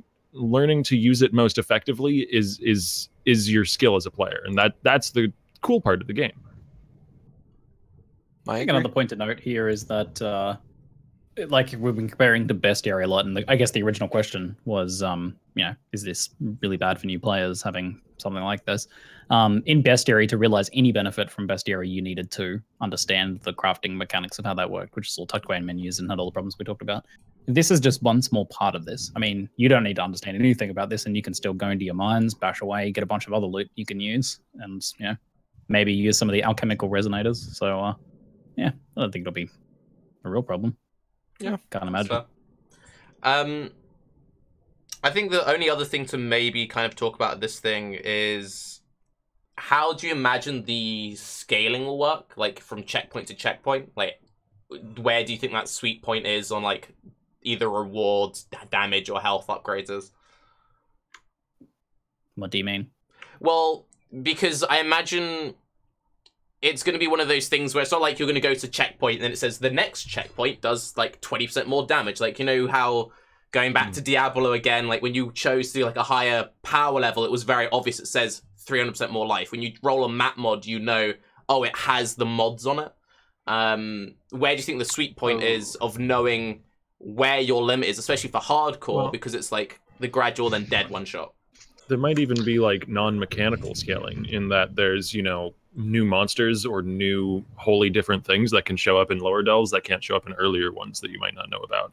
And I don't know that they'd want to, give that away to you. Eventually that'll hit a limit. You can't have handcrafted content of that sort of scale keeping up with infinite scaling, but I don't know if people will reach that limit, at least not in the first league that Delve exists, if Delve exists for more than one league. I mean, incursions are the great example, right? The architects are pretty unique from one another, and they feel great. So if they were to just implement like 20 to 30 of these dudes, that'd be pretty cool. That dropped items. I mean, that would be preferable, yes. Yeah. That's actually a worry, like whether or not it's continues to be worth it aside from pushing the leaderboard to keep going down in your dungeon. On both of those notes, actually, on both of those points, Chris did hint to me that certain things might be hidden away at very deep levels. So I don't know, you might not find something like a particular biome or a particular boss or zone or reward type or challenge type or something until you're like, really deep down. You're like, you're at the point where you're at what is equivalent to tier 16 maps or below or something like that, maybe. That is wonderful. Pretty cool. I would really love, that giant dragon we saw fly by in the trailer? If when you kill it, it just dropped like 20,000 alteration shards. No, Azurite's the new blue stuff. If it dropped the equivalent of like 1,000 alts, but just in shards. If you can pick them up like the Azurite, where you just walk near it and it sucks them up, then that will be okay. The minecart picks stuff up. Actually, that's something I wanted to get more information on, because it looked like in one of the clips, the minecart picked stuff up as you traveled. It does. And then spat it all back out again onto the ground at the end. So it's sort of like an incursion in that way. Yeah, anything that drops near the minecart, the stuff that's off in the branches specifically, it won't pick up. And the idea there is that you have to, if you want to run to one of those chests that's hidden off in the darkness, you need to go manually pick that stuff up, and that's a part of the challenge of that. The minecart will pick up anything that drops near it and spit it out at the end of the challenge, at the end of the run. Okay, so you still have to like sort through things though. Like stuff like gets an incursion dropped. at the end. Yeah, like an incursion. Stuff gets dropped all over in a big pile for you. All right, that's neat. I think that's It's cool. very simple, Octavian. It'll be nearby. Oh yeah, nearby. Nearby. Nearby radius. Yes, nearby. I assume in the light radius. If it's just like exactly in the light radius, that'd be perfect. Yeah, but you can increase you can upgrade that light. Maybe it increases the pickup radius for us. Ooh, pretty spicy. I think it's been pretty established. I got a message from Chris. It's going to pick up everything in a 2x2 radius, so we don't need to worry about that. I would just like to point out that Bex just said Ziggy is correct, and she didn't specify about what. She just says in general. She's just doing her usual. Thank you, Bex. Yeah. Just representing GGG perfectly there. Yeah. Yes, that is correct. What is that? Yes. I think one thing that I would love to have clarified is what it does pick up in the light. Sorry, Grimro. Bex just confirmed it does pick up from the light radius. Oh wait, really? What? I was actually correct. I was just guessing. Actually, that's what I was going to actually ask about. If you expand it like massively, can you just like not even have to use flares anymore if you have like 1000% light radius? Well, one of the upgrades, specifically is expanding your light radius. You're not investing into time spent in the delve, right? It's a trade-off. I mean, or you're not investing into I don't know, any other stats. I think there was darkness resistance, flare count, something else, flare duration. There won't be any darkness if you have like the whole screen illuminated. Yeah, maybe it's a legit strat. Yeah, but like if you have two EMPs, things. you can then drop the flares to counter the EMP. And sorry, go on, Riz. Just that there's two things to that, right? Because on one side, we kind of think of Delve as it's like its own thing that you kind of want to be doing specifically, right? If I want to push Delves and if I want to get that infinite dungeon like really going, then I want to be doing Delves. And a big part of this is that you're very locked into, visually at least, this specific thing, right? If you're doing, let's say, Crucible, I believe it's called in Grim Dawn, the area changes, the obstacle change and whatnot. Here, you're always in the goddamn mine, right? So kind of having that option to upgrade the light radius to a point where you don't always necessarily feel like you're in a mine might be sort of important, where it would go up and down and it diversifies. Because just, if you're playing a game and you've got 1,000 hours and all you do is sit in a cave, like, I don't know if... I mean, to be fair, it's stimulating. 10 different biomes, apparently. So Yeah, they that range too. from things like a mine to basically a underground forest to lava caves and ice caves. So, I mean, basically there's like as much variety as there is in maps. Okay, yeah.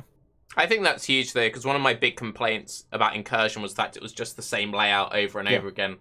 And while some people laughed at me like, oh, but Tarke, it's PoE, we're used to that. Having that visual variety really adds so much longevity that you don't even like realize. It just makes it huge. I mean, and that's what ARPGs are, right? Like reused assets, just change the color of it, Just take Arc, make it purple. Hey, $10. So to get into the more like competitive aspects of it, rather than talk about light radius, from like your point of view, Raiz, you're probably the most competitive one here. Do you think this has the potential to like completely overtake the whole race to 100 as like the new big thing? I think it works itself into it. Well, there's two things. Either it completely diversifies, like everybody either does this or does the other thing.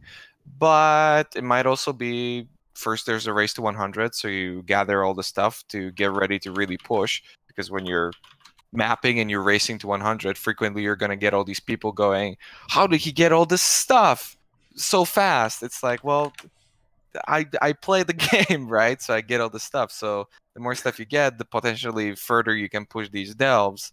And I feel like that's kind of important, yeah. My worry, competitively speaking, is that it's going to be less than healthy for the state of skills in the game currently, because I think there's even more of a divide between the top tier skills and the lower tier skills than people realize in a lot of ways. And when you take these skills and you put them into an infinitely scaling environment, you really shine a light on that. And previously there was arguably, outside of leveling to 100 and trying to make the most currency, which are both very much, not suggested this is the end game you should approach ways of playing Path of Exile, like by the game mechanics. There wasn't really something pushing you into trying to optimize your build to the maximum possible effect as, just your average Joe player. But now there is actually a mechanic in the game that will continue to push you no matter how hard you optimize your gear. And eventually you're just going to reach a point where your build can't go any further. And then you're going to maybe feel a little bad when you look at the guy who's playing, I don't know, Ellie Hit or KB. I think KB will probably be the one of the bigger examples, because all the layouts seem really good for it. And already people feel bad making that comparison. And I think it'll just exacerbate that if there's not something done about it, essentially. I mean, I don't know what the problem is, man. 120 million DPS with Avatar of Fire Elemental hits seems fine to me. What are you talking about? Nah, but I agree with you. I don't think it's that you're a ever touchy gonna, issue, though. Sorry, go ahead. you're never gonna beat that, though, dude. Like, there's always gonna be something that's the best, hands down, right? I mean, that's This is true. That's very true, but you need to keep in mind, like, I did a big rant after Elder and Shaper and Abyssal items that it was the same kinds of builds that were benefiting from the Bow Group. Damage over time, especially. If you look at damage over time, there aren't any good Elder and Shaper mods for it. There aren't any good Abyssal jewels for it.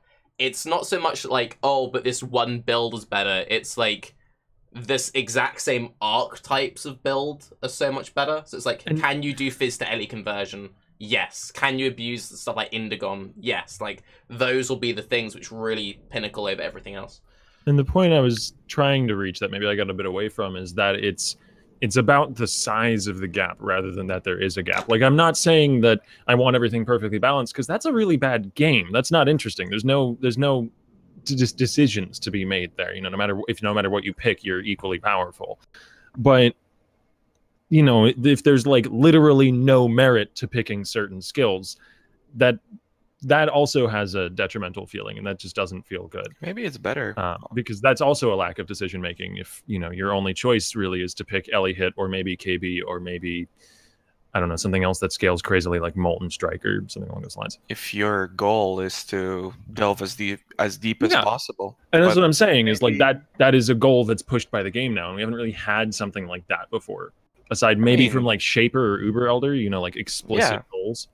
Yeah, but that's the thing, right? Whenever you judge a build, or whenever anybody's getting into the game, whatever they've been playing for a while, it's always the same question, right? And everybody gets it. Before it was, is this Ziri viable? Is this Elder viable? Is this Uber viable? Whatever.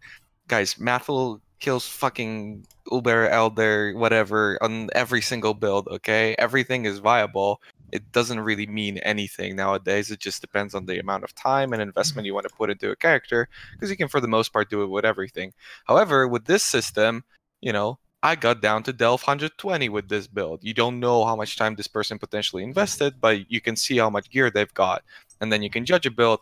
Would I be satisfied with 120 potentially being my cap, or could I push this a little bit further? And then they look at another build and go, oh, this one has only Delve 70 pushed, but it seems like a much more fun build, and maybe I'm going to be all right with this sort of progression, because getting to 70 is going to take me 2 months anyway, so I don't care about 140, right? Like, these sort of clarifications are pretty important for actually judging whether or not you want to put so much time into a build for a more casual player.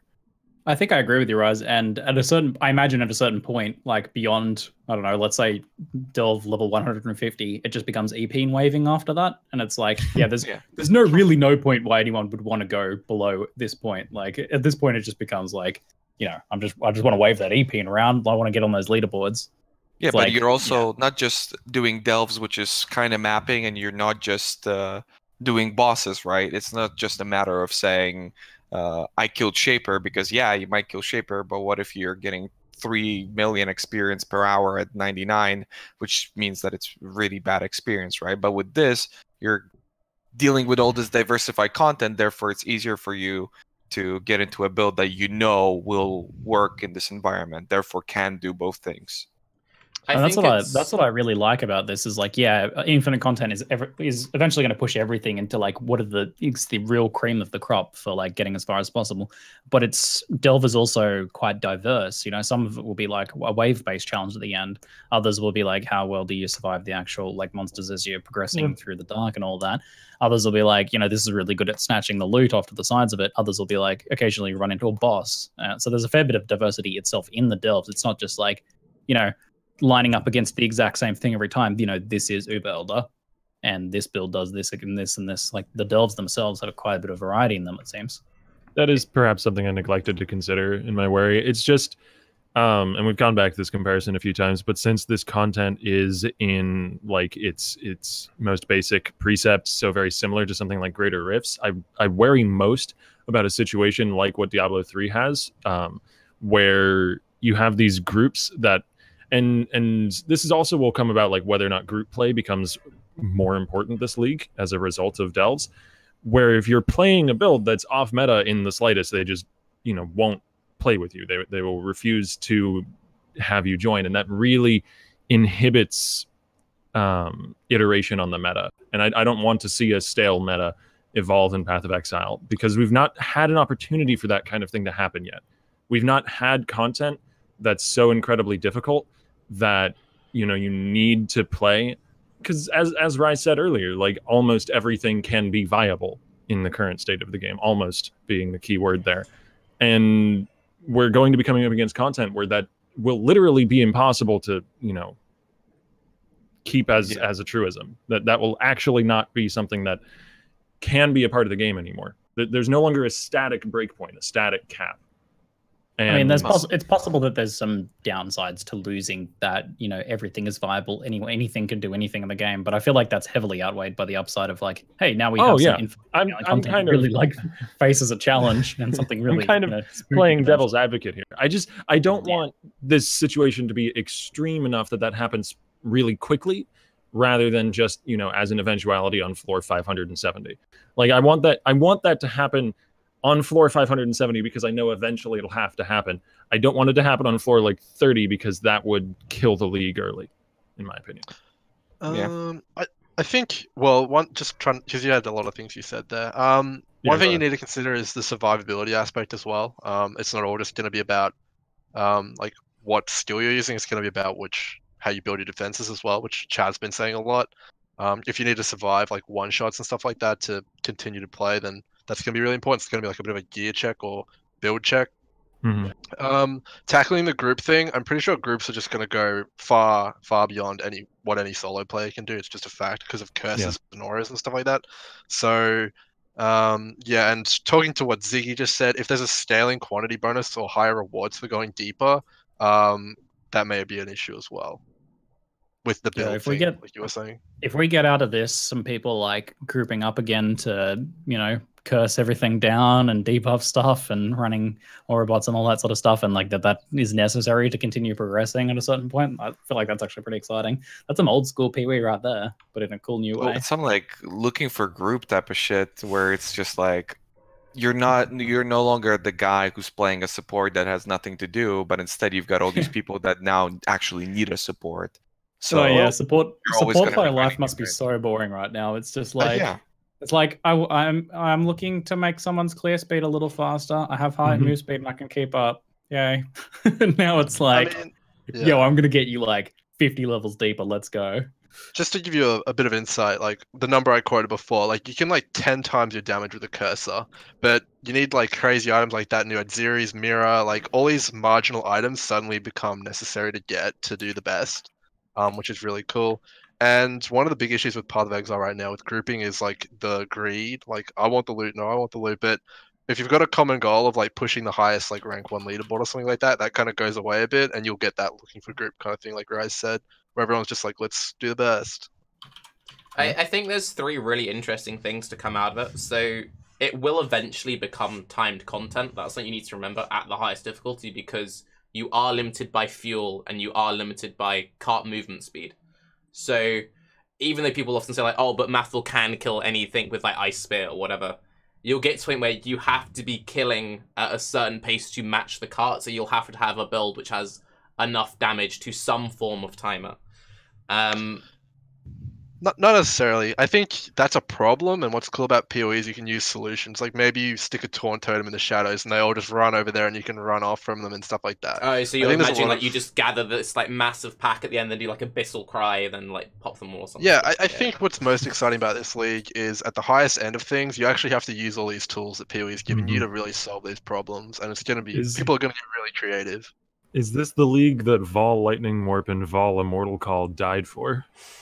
Maybe. Because those were both taken out of the game in the last patch notes, and maybe they were too disruptive as tools for Delve. To be fair, though, can you imagine if you're grouping in hardcore and some dude just like fucking Vol Lightning warped you like into the darkness? It's like, lol.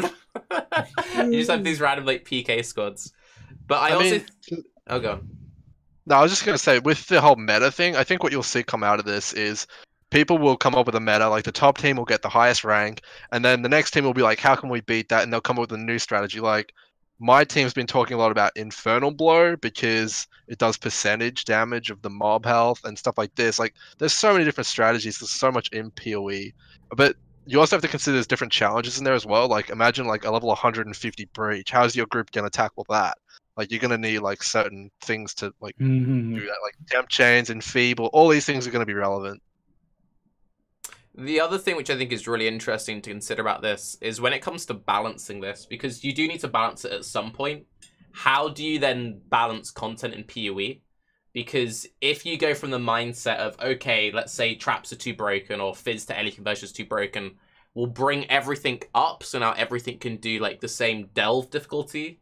You then seriously trivialize the non-Delve content, since Delve is meant to be so much harder than current PoE.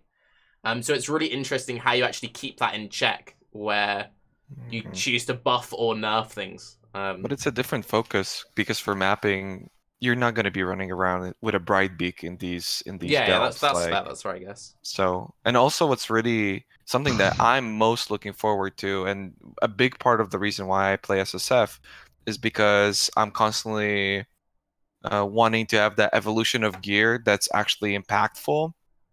Because on Trade League, I feel like I'll just buy a set of gear and then I'll go, well, I could spend the next day and like 50 Exalted Orbs to get like 4 more dexterity, but you know what, I would rather just not, and I don't do it. But here, because you're getting deeper, you know, maybe you're sacrificing clear speed and maps to be able to have more single target, therefore deal better with delves, and therefore you have to like adjust your gear based off of that, and it's just this like consistent evolution of a build, which I think would be very cool too. One thing I'm really excited about is being able to start using weapons which don't have attack speed again. That potential, like, it sounds so stupid, but there are so many really cool like uniques and items, and they released them. Oh, no attack speed shit item.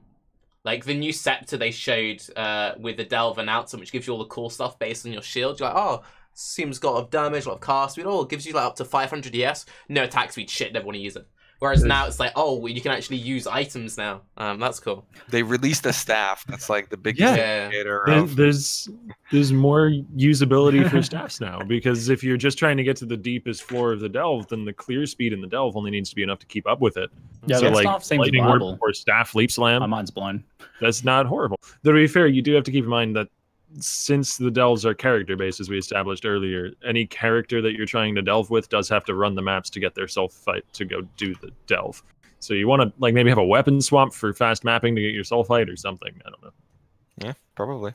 Someone just said something interesting in chat. I use the same items every league, and that's why this league's so good, because I can finally not use MF gear. No more MF gear. Woo! What if MF is even better? A in my chat earlier had that argument where they were like, I really hope MF works great with it. I'm like, dude, you really want this to be like the same thing as mapping, but just instead in a cave? Like mapping with a pet minecart. Yeah. No, Magic Find was a product of not having any endgame really in Path of Exile. Like, oh, how much money can I make? That was like the endgame for Trade League, right? Sure. But now we have a leaderboard. So yeah. So talking about the leaderboards, and this is another big thing which could maybe like kill the thing or not. If they go the labyrinth style, where the leaderboard isn't in game and comes out like 2 months after the league is out, Raiz, how much would that kill it for you? Or do you just like go with it regardless? Man, that whole thing, I don't know what happened with Lab, like when they released it so late. It definitely killed it, but at the same time, in hindsight, like at the time I was thinking like, I can't believe they've done this. It just doesn't make any sense, especially since they were promoting this like competitive aspect of Lab. Why would they do this? But at that time it mattered because it was on a day-by-day basis, right? Where you would hold your title for a day and whatnot. Where here, you know, even if they were to release a ladder like a month later, which I mean, I hope to God they won't, but even if they would, then it would be like this can still evolve, right? People can still keep progressing further down, I would imagine, a month. I don't think in general it's going to be like, it's going to be kind of like D3 where no matter what, you're always progressing. Higher risk, whatever, but you always have an opportunity to keep progressing. Although in D3 there is a system for that, which is Paragon levels, which is this tiny thing. It gives you so little, but then if you put enough effort, it actually might give you enough to justify further progression. While in PoE we don't really have infinite character scaling. Well, we kind of do, right? Because you can always just get a character that's like 10,000 exalted orbs, and then that's it. Yeah, double corrupted implicits, stuff like that. I mean, it's not infinite, but a lot of them are also way more significant upgrades than, you know, the amounts you'd get from something like getting +1 frenzy on gloves or something like that.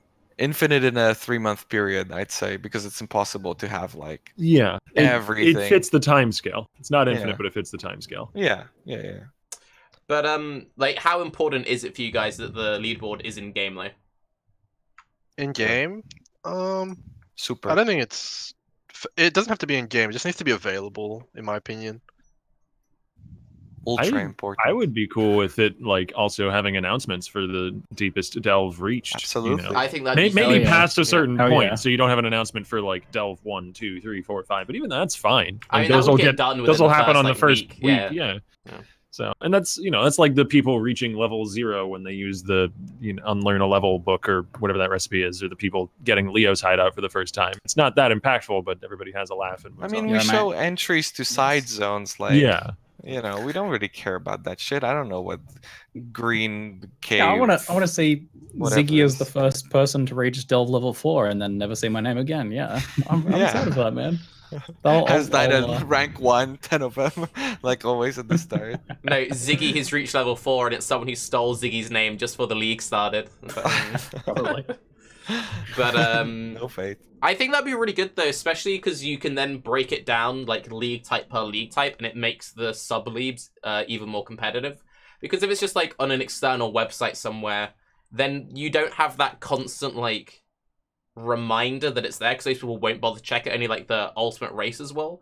Whereas if you know that you've been pushing like, I don't know, delve level 63 in SSF hardcore, and you see that Rise is the best with only 72, you can be like, dude, I could go for that. Like, I could push myself for that. And then you see that 73, the 74 then has died, and then you're like, oh shit, I can catch up now. I think that's be way more hype, especially with, like, that's the one thing which would make hardcore feel really good, because you would see someone is the first to reach the new checkpoint, and then you would see them die like 2 seconds later. One of my fondest memories of the last league, I think I was watching your stream, Rise, and we saw Tholfos was the first person to enter the Uber Alder, and we're like, oh, and then it's like, as died, and we're like, lol, like literally then like 5 seconds later. And that's one of the really cool things, is when you see that, like, oh, you know. Yeah, I think in-game announcements would be really good, and I guess as a competitive format, it probably needs to be in-game. You guys are right. It's super exciting. Like, there's no hype for people being the first to, do X map on the Atlas. Like, beyond the race to 100, which is still like somewhat exciting to watch. I find, at least, I like watching the race to 100 at the start, especially in the shorter events and stuff like that. But even that, like, I guess, has limited appeal. I feel like this is like another new level of that exciting PvE action. I think it's very important that they recognize, because this will be very popular this time around, right? Like, when leagues start, I generally have people who watch and who try to, go faster, whatever. But I don't really have a whole lot of people who are super interested in checking ladder. Like, there's some, but not too much. But if we're doing a race, then that ladder, ladder command pops up constantly, right? And for this for this league, I believe that's going to be the case. So I think it's going to be very important for GGG to simply recognize, like, next league, that's probably not going to look like that, and they need to implement systems that will promote this if they want it to remain like fun for people to compete in.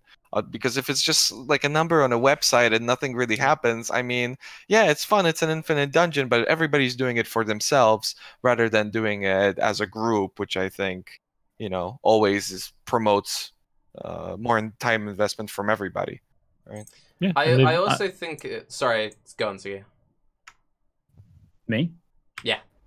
I was just gonna say, it's gonna be really exciting when, like, there's a battle between a few people to, like, reach the lowest one, and then all of a sudden some guy who's got his profile private, or he's like changing his gear around every time, like, after he does a delve, he just blasts like 20 levels deeper, and everyone's like, what the hell, this guy's cheating, totally. Yeah, and it's not like a chore either, right? Like, if you have to go to a website, especially in the PoE, like, PoE racing is pretty good because there's a drop down remembers, but like, if you check the ladder on the PoE website, it's you have to take the time, take the effort. But if it's as easy as clicking your friends list, if you're comparing yourself to somebody else, or if you're trying to check the top, then you just click a key binding, you see, oh, this guy's here, all right, I've got the update, it's time to keep doing whatever I was doing at the time. I feel like that's super important. People just want to click a button. They don't want to go through all this freaking fancy shit. I think one of the most important things about it is also it makes the whole ladder push way less cheesy. I think the best example is Uber in every single race that Uber's ever been in. So Uber's like, he races, first few days, he gets bad RNG, he quits. Then everyone ahead of him dies. He's like, oh, fuck, I guess I better race now. So then he pushes, then he dies, and he gets number 2. And that's what he does every single race. And then you get a lot of people who, I think Mathel's a pretty good example of this. He'll like, a new race happens, he wants to participate in softcore, but he knows he has to sleep, so he knows there's no way that he can win that race. And now suddenly you'll have the players who are really good, who have, you know, a job or can't go full, like, no life for 3 years, who can actually push and be competitive. And I tried making this point in a video, so I was like, oh, it's just unemployed people who are good at Pee-wee, which is bullshit. There are so many, like, really talented people. Like, Hellman's a good example. Like, he's really fucking good, but he doesn't have the time to be like, oh, I'm going to take the whole way off to 100 off. But he could be like, oh, I'm going to go do my job for the first few days or whatever, and then I can push the leaderboards. And I think that's a really big thing, because it opens up to a whole new type of person. Yeah, I can get on board with that. It's like, tough I would to never justify race that. to 100, but I would do this. I'm 100% committed to doing this. Like, yeah. I think you guys. I mean, I hate to bring this up in this way, but I don't think that's a realistic view, because even if you were to compare it to like Diablo 3, where gear progression isn't, you don't have to put nearly as much time for the gear progression aspect to keep on progressing. You're still going to have to run like the same Greater Rift over and over and over until you finally get a good layout and you can actually progress. And just giving yourself the time to have more opportunities to get the good layout that you want to keep progressing. Time is still. I'm not going to say it's completely So- level playing field. Obviously, someone playing Yeah. 20 hours a day is going to have a bigger advantage, but you'll actually be able to compete, you know? Because it's not like someone's like good enough at racing that they can catch up. It'd be like equivalent of something like if you took someone like Baked Chicken, or someone who like he just like grinds a lot with like good efficiency but doesn't have infinite playtime. Someone like that, or like the Tholfos of the world, because he often says like, because he's clearly doing something right, whatever he does. Yeah. But he'll push really hard. He'll be in like the top 5 or 10 on ladder, and then he's like, okay, I now need to go back to my actual life now, so I'll just YOLO rip my character because I have to do something. The people like that, the people like Zai, you know, the guys who are really good, they can play a lot, but not every fucking waking hour of the day. It depends how split you up know, it is, they I can think. go, you know. If it would be ascendancy based, for instance, Yeah. absolutely.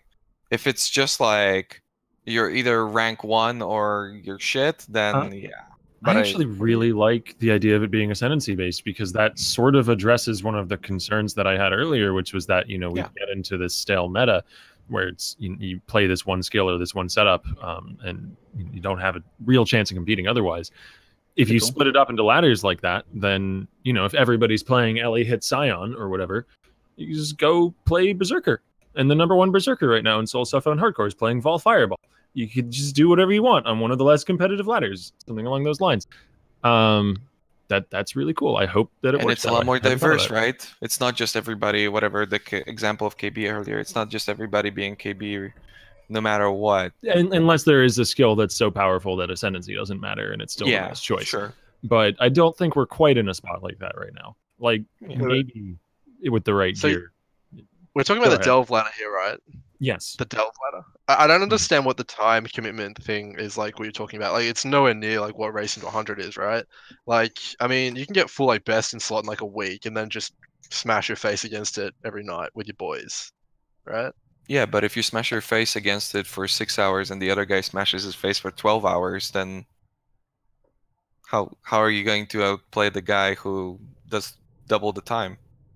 I mean, I guess I know what you're talking about. Like, there's going to be RNG, like, this guy messed up, and, like, let's do another attempt Yeah. kind of over and over again. But I think the RNG thing doesn't really exist, because you can go left and right? So you can just keep going left or right until you hit the biome, which is easiest to push down in, right?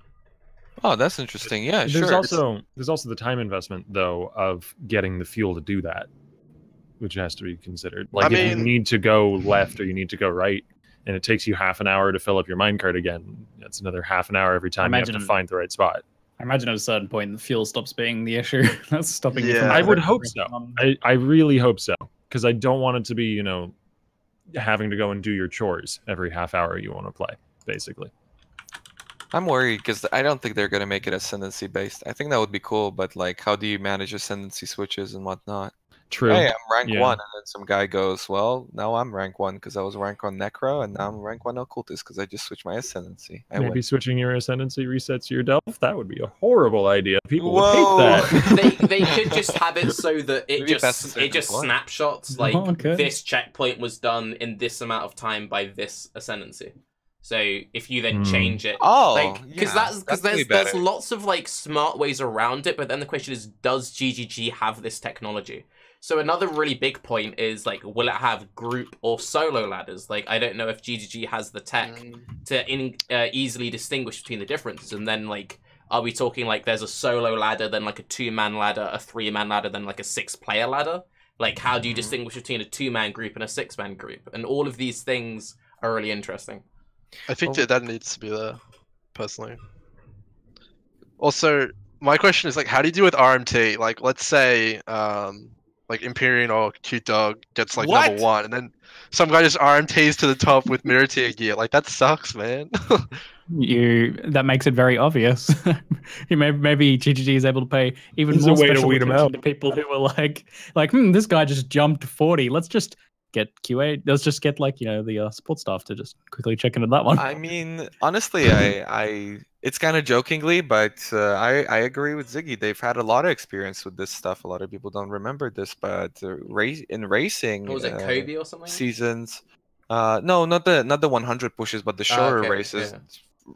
Map hacking and cheating overall was very rampant. Like, it was very bad, and Like, eventually really? they put their foot down, and they really started nailing those people. But the problem was that, yeah, it took. I mean, this was very early PoE. This was like 4 years ago or so. That it took them quite a while to really get a hang of it, to the point where the community was like, listen, I've measured like every instance layout. Like, I think CW was doing that with Wookie, where he like measured every instance and possible layout and traced like the shortest possible route. And he was like, listen, he would have to get on average like every layout down perfectly, otherwise this is humanly impossible, right? And then eventually, after like much of that and people doing so much, they were like, oh, okay, yeah, this guy's actually cheating, let's ban him. But they do have experience with dealing with something like that, so I wouldn't be too concerned. I mean, and also Cute Dog's an extremely capable player, so he would be absolutely able to simply outplay the filthy RMTer. Okay, have some faith. PoE skill game. Let's go. Yes. Come Definitely. on. Jeez. That is also... What do you guys... Oh, go on. I was just gonna say, what do you think of the currency deal? Like, it's like, what if some guy just has mirror gear and the other guy is like really good, like, but there's gonna be that disconnect just from the gear levels, right? That sucks. I mean, not a problem for SSF, obviously. That's gonna be like... So if this becomes a core game mechanic, then going into standard, that's more of an issue. But it's like, how much mirror tier gear will actually be available in a 3-month? Obviously, all these new... I mean, it's like currency Sextants, things... right? Yeah. Because with there'll be like Sextants, one if you... group with it or something. Sorry. Go Yeah, on. with Sextants, it almost... Racing in Trade League almost got to the point... Well, it didn't almost get to a point. It was at that point where you wouldn't necessarily buy Sextants to keep, like, preserve your lead and keep farming faster and get to 100 faster. You would buy Sextants so that the other group wouldn't be able to get Sextants. So if there's a Headhunter and your group has a Headhunter and there's another Headhunter now, you're probably going to get that Headhunter so that the other group can't get it. You know what's pretty hype is like Yeah. this really fosters the desire for that really high-end gear, because currently it's Yeah. like, do I really want to put all that effort into getting like some crazy item that, it's not really going to have any impact? I'm already face-taking Shaper or whatever, who cares? Now, like, there's more of a desire for people to first get that gear and also craft that gear. More people will be like, I want to craft that really good gear, Yeah. because like there's actually a reason for it now. And then the That's exciting. resonators come into play, and it Yeah, all exactly, ties yeah. together. You can make the cool item, the jeweled foil that you roll with more physical mods and less LE mods, and lucky rolls and all that. Sounds really cool. I mean, yeah. Because even in SSF, it gets to that point where if you're racing to 100 in SSF, typically you're like 94, 95. I mean, depends on the build that you're playing. And you just turn off everything from your filter. It doesn't show anything anymore. You're never picking up rare items, nothing like that. Simply because, yeah, it's possible to get many upgrades, but the time it would take to reasonably find it does not justify the actual upgrade, because it wouldn't push you further to 100, and picking up stuff takes time. So this would create an opportunity for everybody to continuously pick up gear, and I think that's very cool. Also, for both trade and yeah, SSF. one of the good things about it from SSF especially is it actually normalizes a lot of RNG because it eliminates map sustain RNG and like sextant drop RNG to quite a large extent. Once you've got like your initial gear set up, it's not then an issue of like, shit, I got stuck at this tier, or he got way better sextant RNG than I did. But I do think it's quite interesting, the whole group thing, because like the only time I ever raced, there was so much bullshit where it was, we had the same trader as Steel's trader, and it was the Steel's, so it was, we had an Australian and an American in an EU group with one trader buying everything for everything, and we were all funneling all of our currency into him. And what was ended up happening is it was kind of like, between the 3 different groups, we had all the Cosprey's wills, and then we weren't selling them to other groups, so they were getting really pissy, so then they were buying shit they knew our supports needed. And there was this really, like, big bullshit thing, and people getting called cunts because they wouldn't trade this one item and all this other stuff. I mean, and, yeah. You mentioned Kobe earlier, right? The guy who got banned, who used to race to 100 and everything.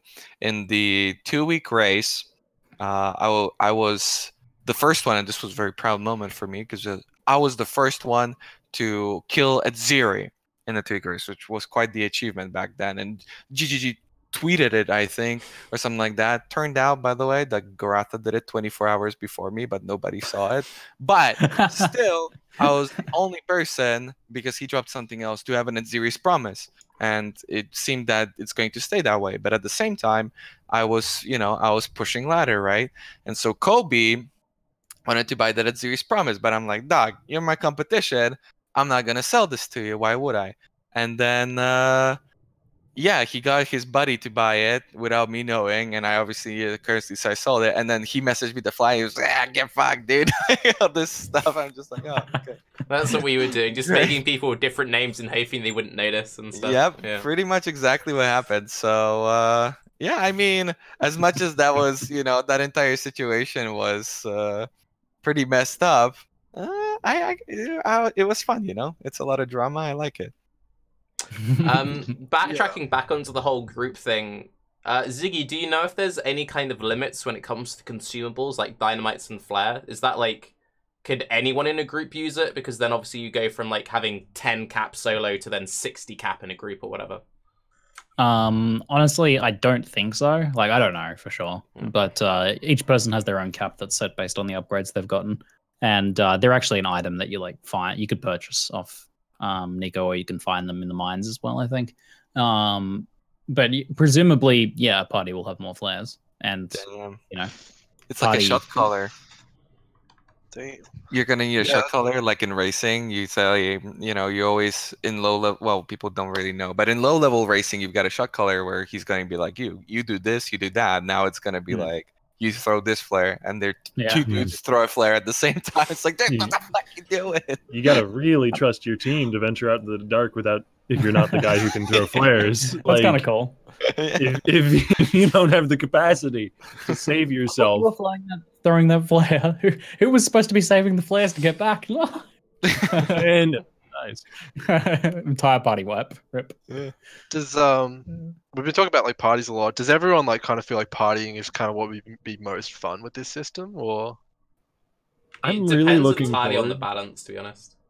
Yeah, I'm really looking forward to both. I'm probably gonna be switching halfway through the league to solo self-found. Like, I'm gonna start in trade league and switch halfway through, because we don't know if this is gonna be added to the core game, and I really want to experience like pushing as far as I can myself, and testing my own build making limits, as well as that I want to experience trying to make a synergistic party and trying to take on content that just hasn't been in the game before, that really requires that sort of thing potentially.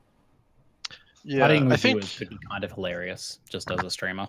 Just saying, like, we get rando viewers in there and be like, yeah, let's go, guys, watching everyone die in the dark. Yeah, and they're just putting a frost wall in the middle of the hallway you can't get over. Throwing flares in random spots. Dynamite's going off in random spots. Like, what the hell's going on? This is an absolute disaster. Sounds amazing. Get some nice sub-only groups. Somebody else. Yeah. I'm doing it. It's like, so when the Uber Lab first came out and there was the Uber Lab trials, I got everyone in to do like PoE what was it called? Oh, I can't remember. But basically, I was like, everyone was terrible at them at the time, and everyone was dying in them. So I just got people in there and would like watch people race to try and get to the end, and watching everyone die on the traps was hilarious. But people got too good at them too quickly. This will bring that back, I reckon. Yeah.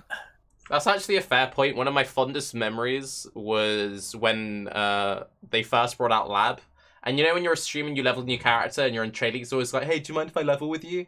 And I used to level in group slots, so eventually I was like, fine. I just got like, 3 or 4 viewers in our group leveling.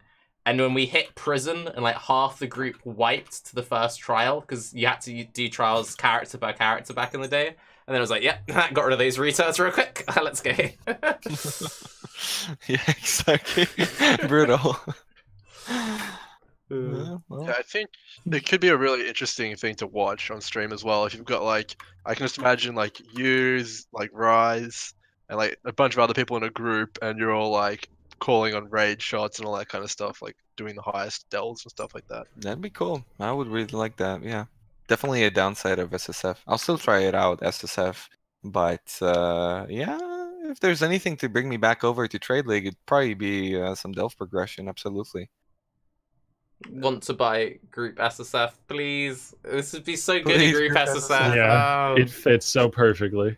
Yeah. Yeah. Actually, yeah, that would be so good for this. It would be, yeah. It almost Wow. feels like a throwback to the old days with like crip racing and those like kind of teams where you had to be in a team and that was like the way you do it.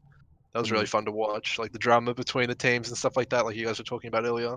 You mean Mumble Yeah. Bros and then Moors complaining about everyone who wasn't Moors?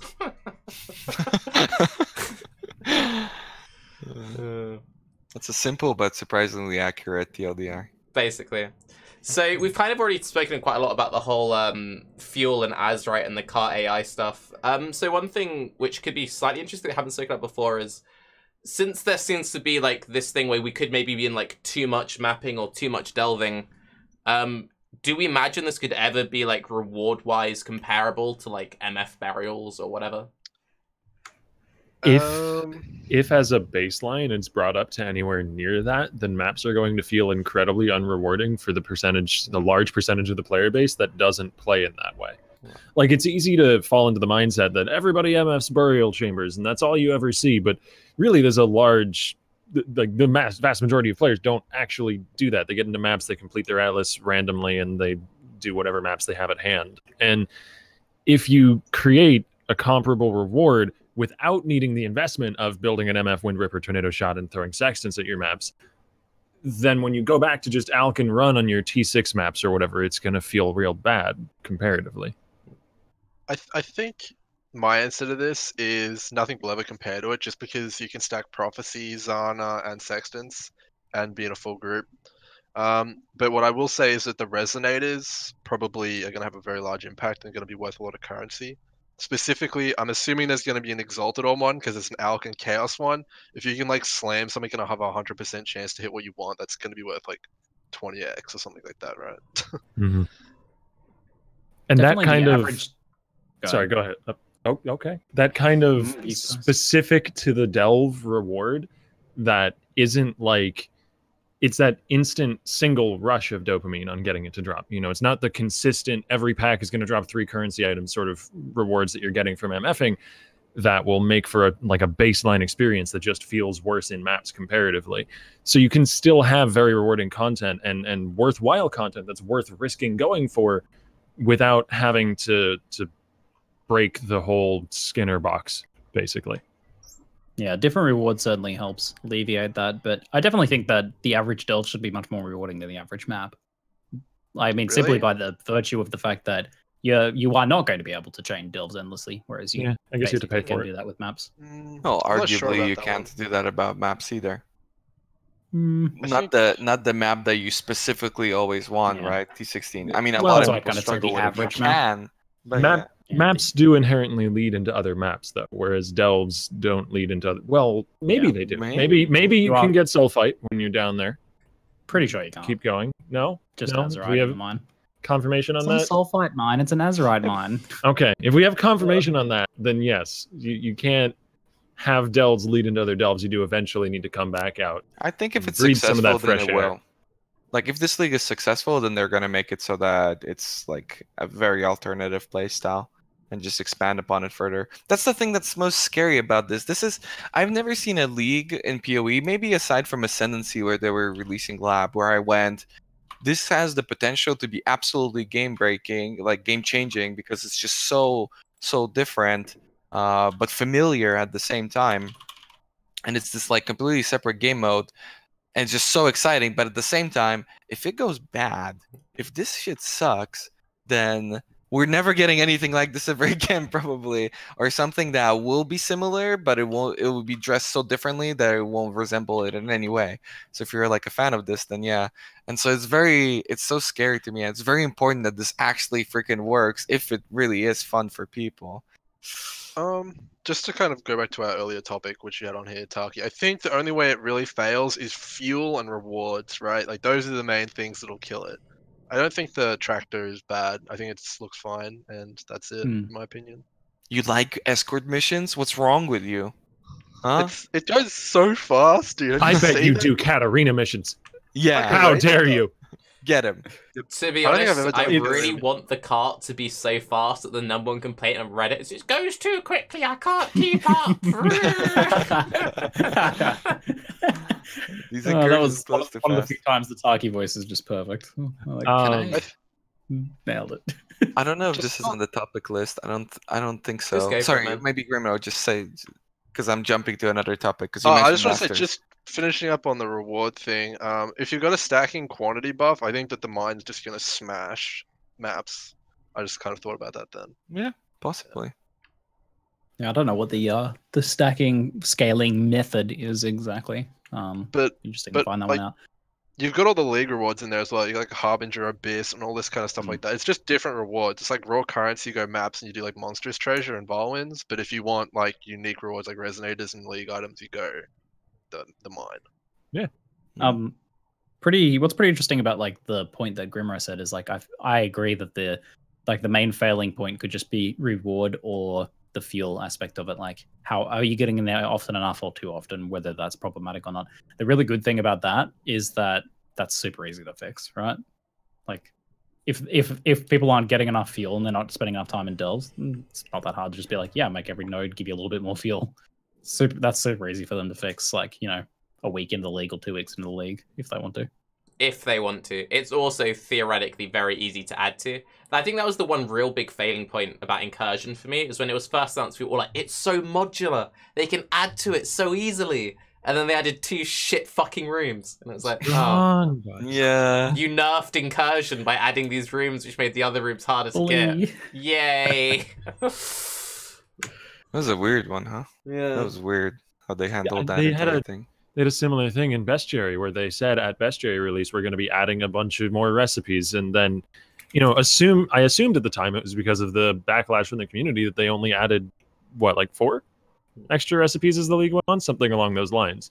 But Incursion seems to have shared a similar fate where they had this modular mechanic that they could add onto, and it didn't get added to. Like, I'm not trying to whine and cry and demand more and more and more content all the time, but it seems like the sort of thing that's a bit of a no-brainer, and, you know, it keeps people hooked to the league if they have that drip of new additions.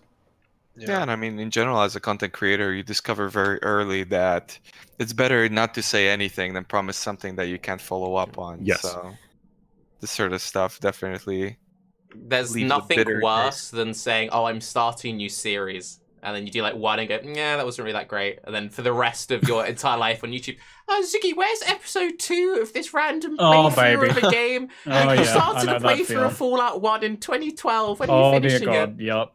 Please, no, stop. You're right. Oh, God. That's very I think accurate. the other way the league could fail is just that maps feel too like standardy, like you said in your video, Tarke. Because they basically are standard. There is actually like quite a surprising amount of failing points on this league. So that is one thing which is a bit worrying. And also, as Raiz said, it has so much potential to completely change. Like, this is such a risky thing to make from a GG point of view, because it's like, if this goes amazingly well and this is like the new best thing ever, well then like screw mapping, because this is the new best thing ever. Rip that. And if it goes terribly, then it's kind of like, we're probably not going to try that again because that went so disastrously, before. And that's what PoE is about, right? Like this really infinite gameplay. This is like the essence of Path of Exile put into a league. And yeah, I feel like it needs to succeed, man. It has so much potential. I don't know if exactly what the game needs. What the game needs, you think? You said? Yeah, it solves the problem of not having any reason to get loot. It solves the problem of endgame, getting board retention. It just solves everything. Yeah, if it works. That's like super exciting. The like high potential of that. Like you say, it's kind of high stakes as well, Rise. Like, yeah, I really, really want to see this work, because if this doesn't work, then like this is like the potential is so high to see it not work would be like a pretty big blow, I think. I think specifically this league, I've noticed a lot of things. Like they brought out the keys. They're like freeing up a lot of design space. They brought out the keys, which means they have to stop. They don't have to like introduce Headhunter every league with some gimmick. So they can just have the keys for Headhunter. And then they've also got the resonators, which means that they can kind of jam old mods in, like the bestiary ones. I'm assuming there'll be like a bestiary fossil, which you can craft on your aspect for the amulet and stuff like that. So I feel like there's just lots of ways that they can stop having to rebuild old leagues and just focus on new things.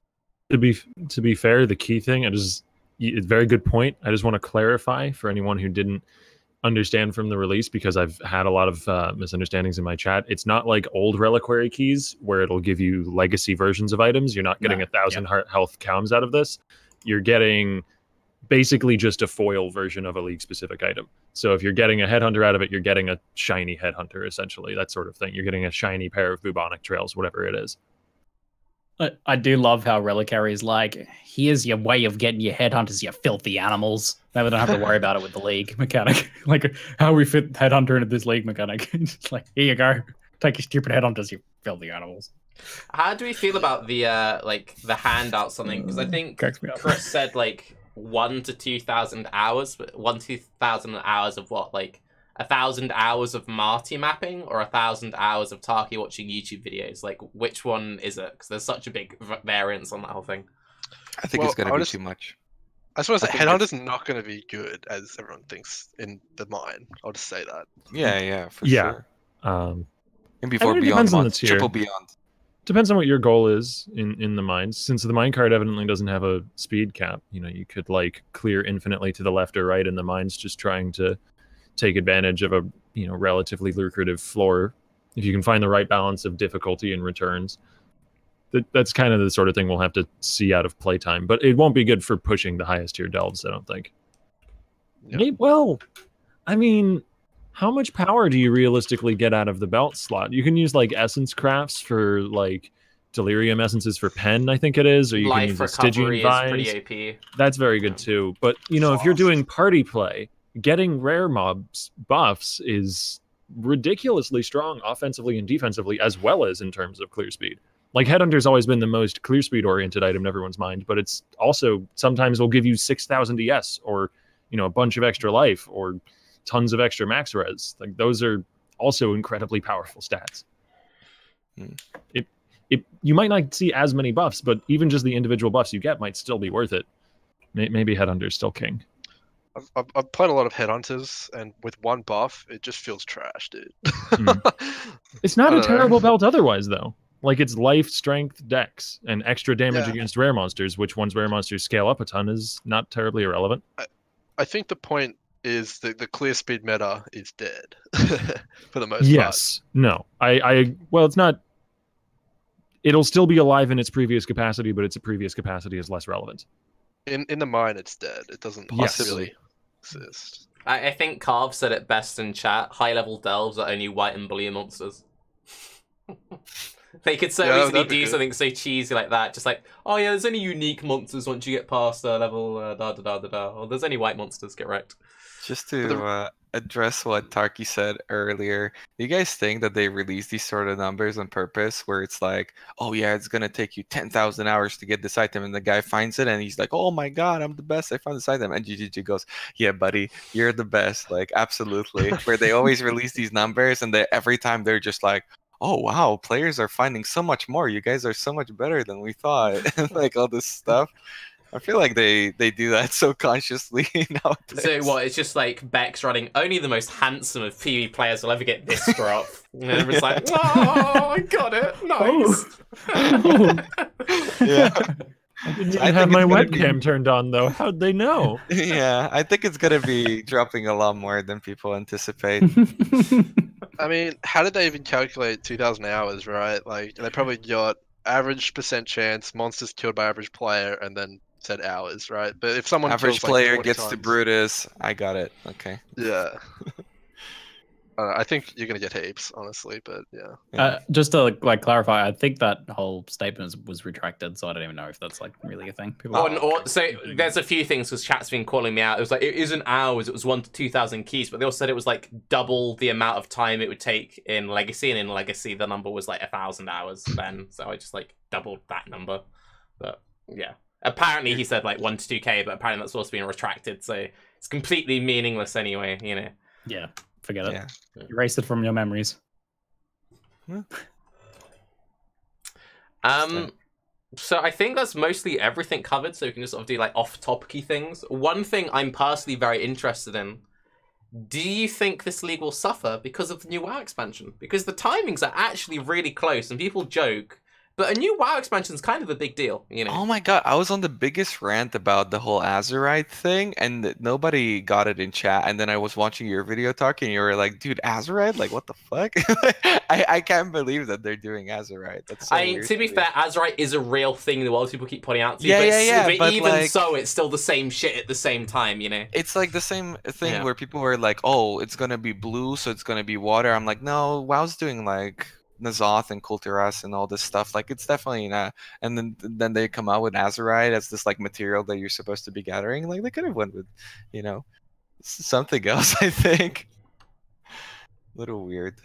Hmm. But no, I don't think it overlaps. I guess.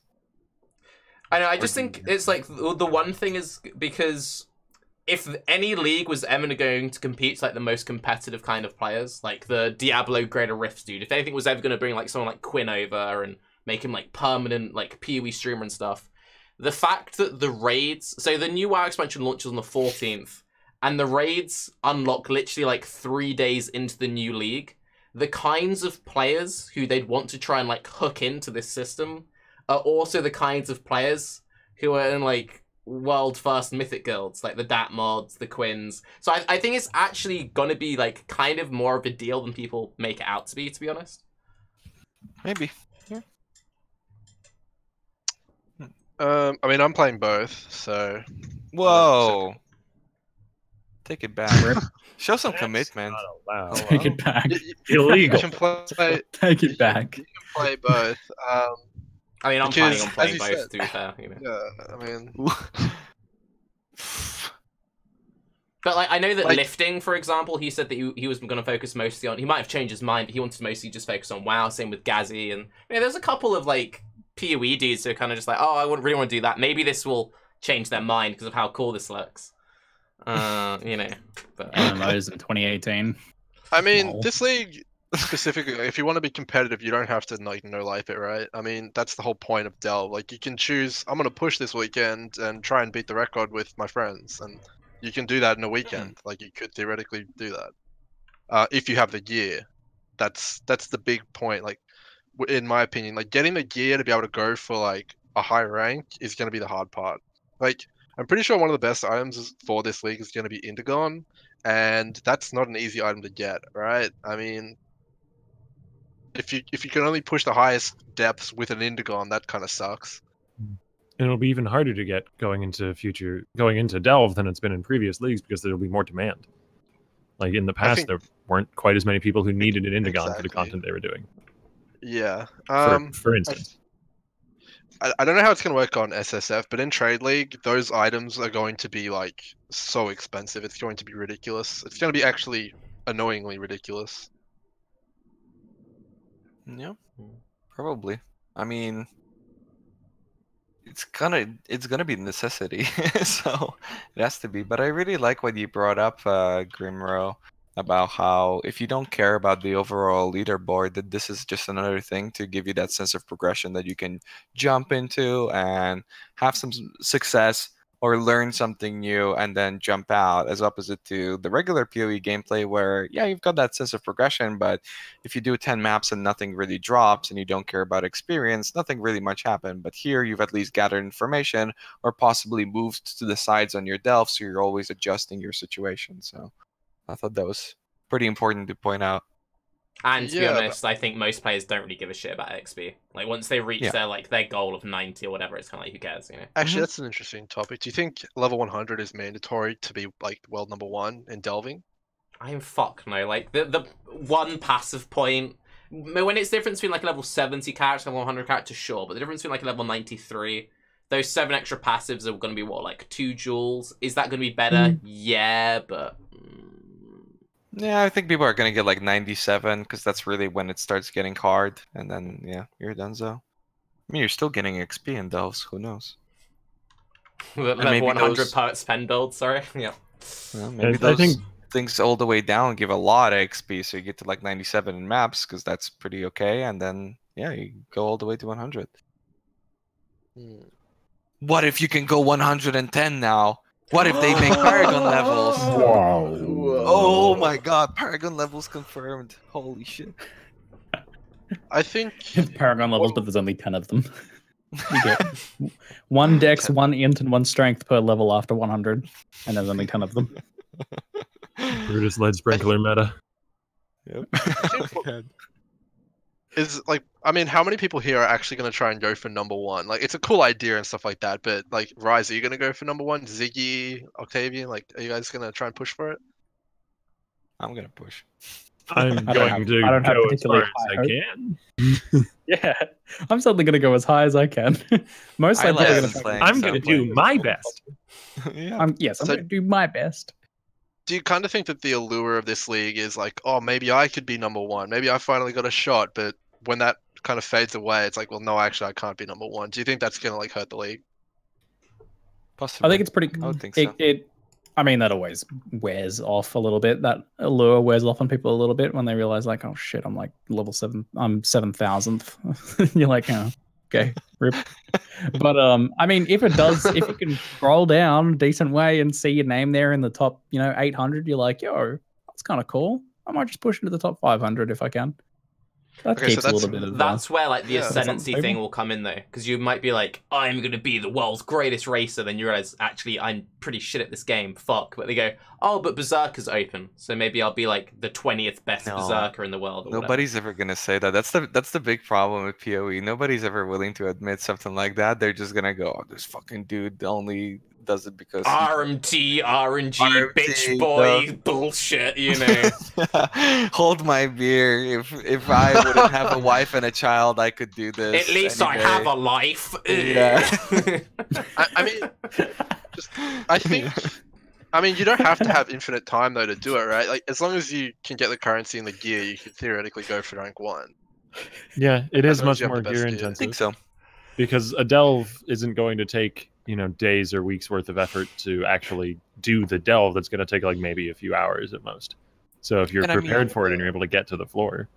Realistically, in these sort of scenarios, I think PoE has some mechanical skill to it, but not all that much. And realistically, the best way to acquire as much power as possible is to not play, but instead trade.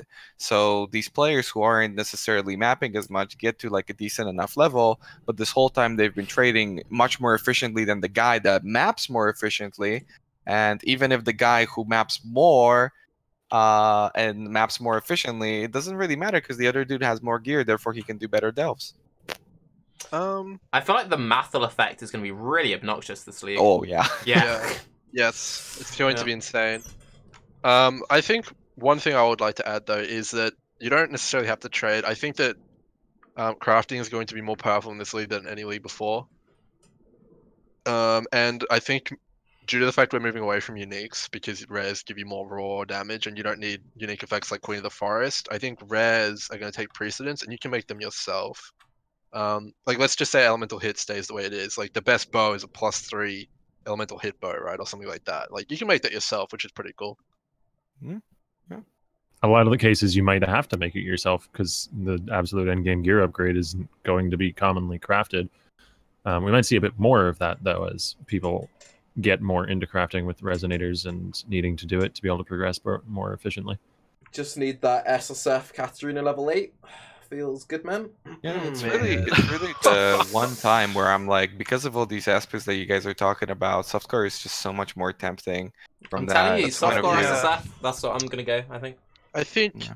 like the real beauty of this league is like juicing your gear up to the max and pushing that leaderboard and ripping your character after putting all that time into it. It's gonna just be like, man, I have to redo all that to get to where I was and try and push further. That sucks, man. Like, I mean, It's maybe a hard hardcore's- reset. Especially with the shit like lore weave, like the hardcore SSF lore weave can take a bit of a while, and then you finally get it, and then you're like, oh, rip that. I guess I just Especially grind out after, like like, another week's worth of rings. pumping Yeah. like 6-link lore wave you put 60 divines into to get like perfect max res, and then you lose it. No. I mean, it depends where your goal is, right? Because obviously, there's not that many people that will be able to reasonably put, 12 hours a day on average every day for 3 months straight. Like, I don't believe people are actually gonna do that.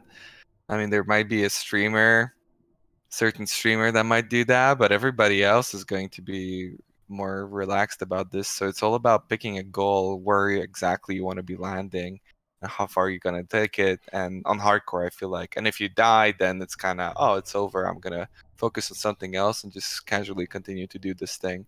And then maybe if they eventually gather back up what they had on the other character, they're like, okay, let me beat my previous record. But I don't think anybody's going to be motivated to, oh, I lost my character, I'm just going to immediately jump back in it and try to push for rank 1 again. It's like, well, that's pretty freaking unobtainable.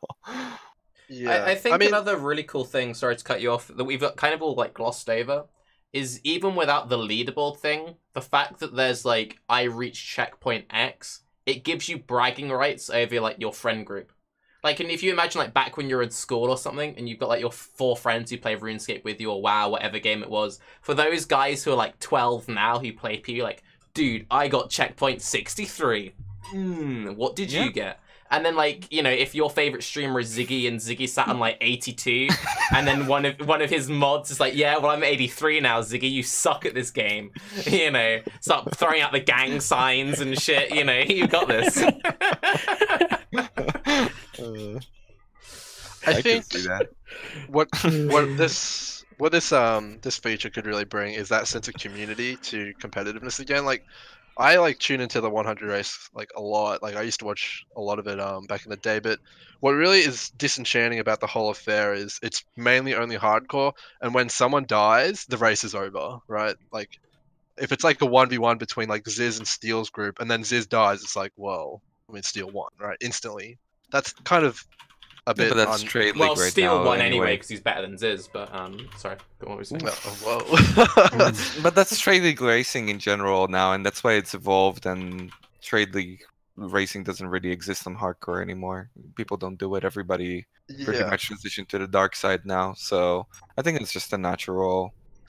I guess what I course. would pitch to you is the possibility of, like, let's say I have a team, Octavian has a team, you have a team, Ziggy has a team, and Tarke has a team, and we're all competing for that rank 1 spot, and we're all trying to innovate, come up with new build ideas to push that depth like higher and higher, and maybe like Ziz out of nowhere comes in and he's got this crazy idea and he beat us all, and then we're all like, oh, how can we beat Ziz?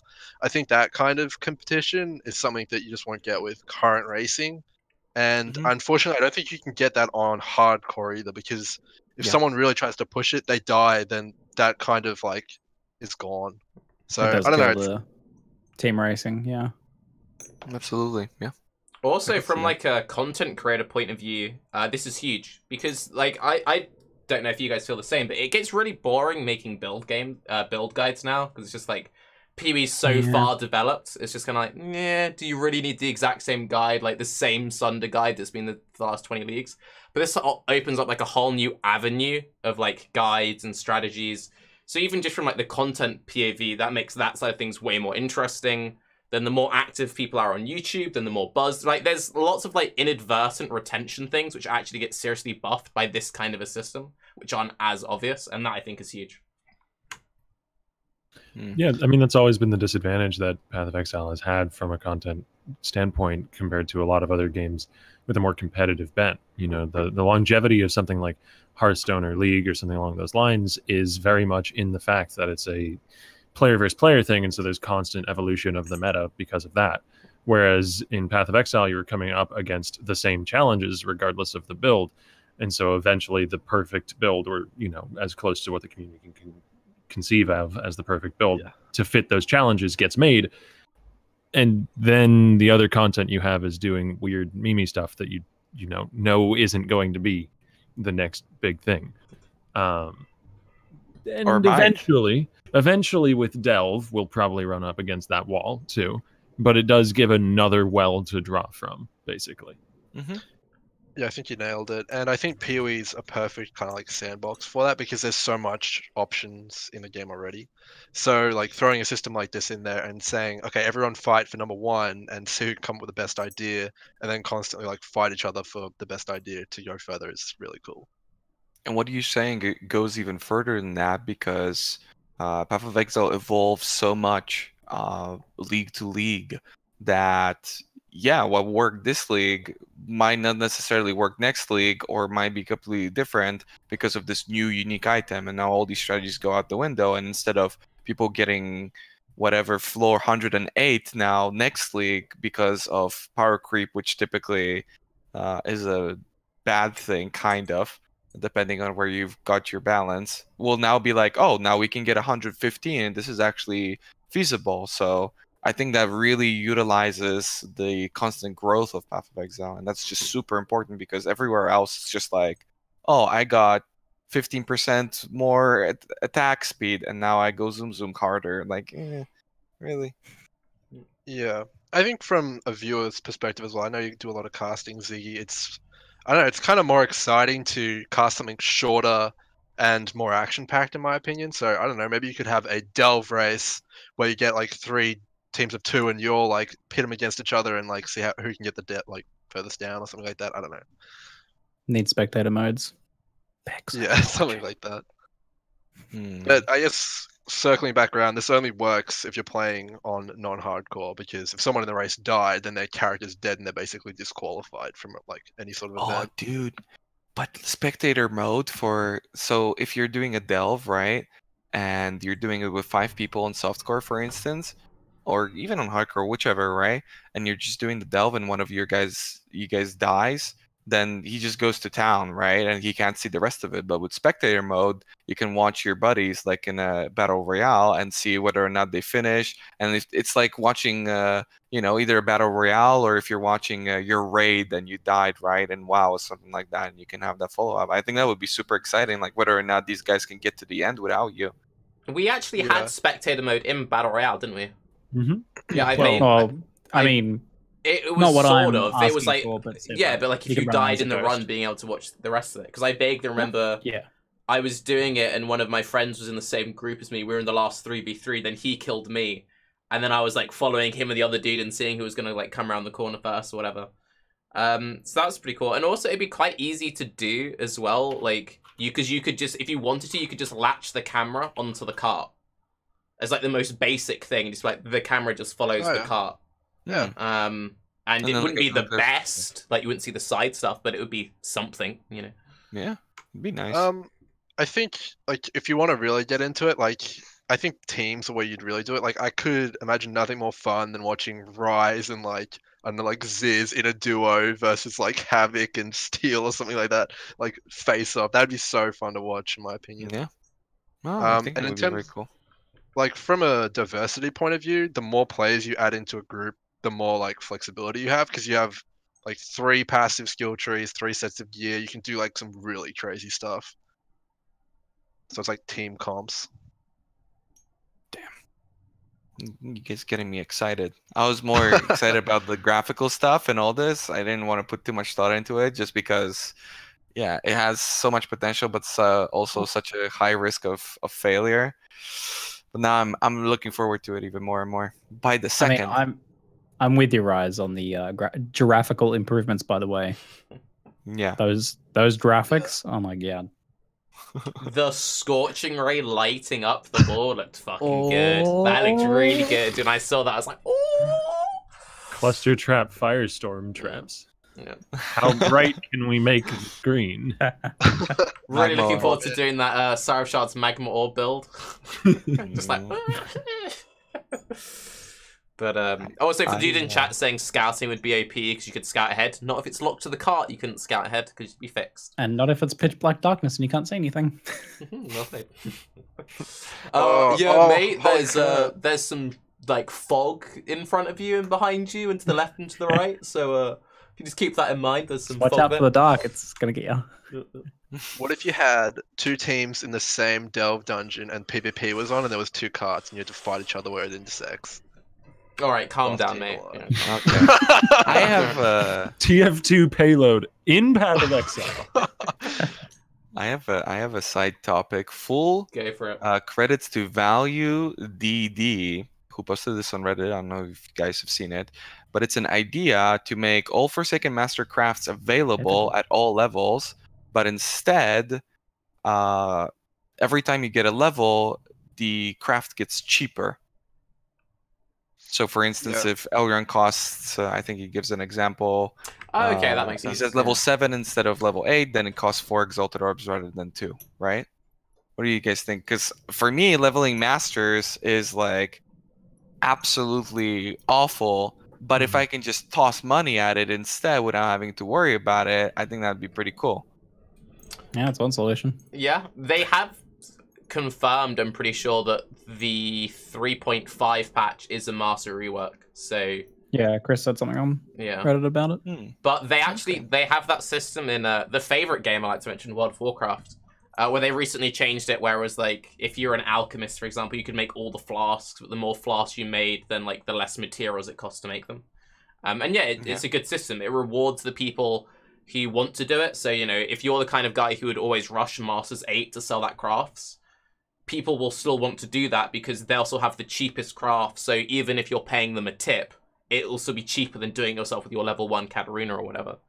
I think that'd be huge. And on that note of things they should add, can we fucking get that threshold jewel vendor, please? Fucking give it to us. Dear Lord.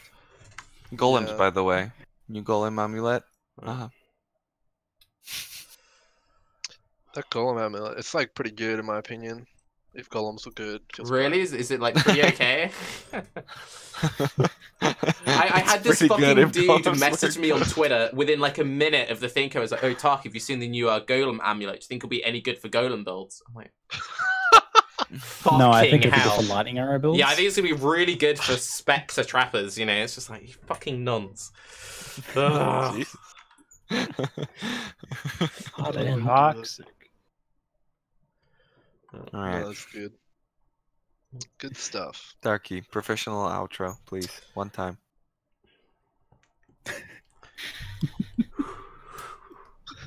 I'd like to thank everyone for ZiggyD. I'd like to thank everyone for joining us on Gang Symbols of Tarke and Pals.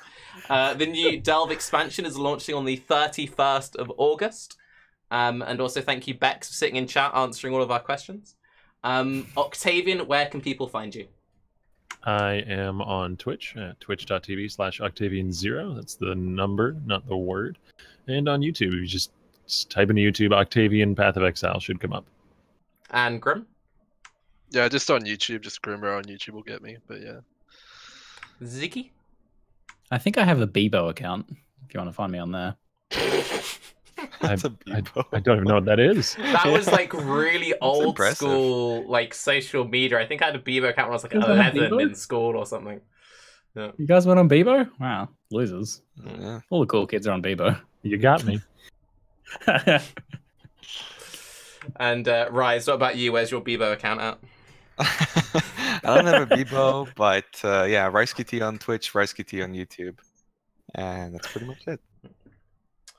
And you can find me on the YouTube channel and Twitch channel you're currently watching this podcast on. Also, follow me on Twitter, because that's more important than anything else at the moment. Oh yeah, Twitter. Yeah. God Twitter's damn, really dude. important. Twitter makes you look more important to normies. There's nothing worse when you're like, oh yeah, I stream or whatever, and they're like, yeah, but I've got more followers than you on Twitter, so you can't be that big of a deal, you know? Actually true. Oh, well. Follow, by the way. Yeah. Also, Amazon Prime, by the way. But yeah, is anyone going to be streaming? And we can throw a host on over to them. I'll be streaming, but in a little bit. I was planning on David's streaming as well. All right, Octavian, You're not? I'll throw you the host. If you Yes. if you get yourself set up, and then just send me a message, and I'll throw all the lovely people over to you. But thank you again, everyone. And I'm sure when I upload it to YouTube, I will cut it so it's professional as possible, so you don't have me begging for Twitter follows. But seriously, follow me on Twitter though. I'll It's see you worth guys it. later. He posts cat pics. I post the box on cat pictures, Amy. Amazing. Bye. And his girlfriend's legs, pretty hot. Dude, fuck you! No, whoa. Before we leave, can we attack Rice for Can't body be- shaming? That can't be the last word. Body shaming a disabled streamer for having It's not shaming, skinny it's truth. legs. I have Dude, very that nice picture- legs. Thank you very much. You don't have. I thought your leg video was very erotic, by the way. Thank Tarke. you. Wait, there's a video. I only saw the picture. you check are out his leg subscribed to me video. on YouTube? Yes. So, okay, I did like a series of walking videos where I was just like walking and chatting shit. And then I've seen that. Yeah, someone Listen, said knee cam, please. I'll go on. If you want 2 minutes of Tarke's pasty gamer legs walking around in the dark, then you could definitely subscribe to Tarke on YouTube. That's the Of place course to I get want that particular fetish. So Yeah, enjoy yeah. with that. Good. Do with that what you will.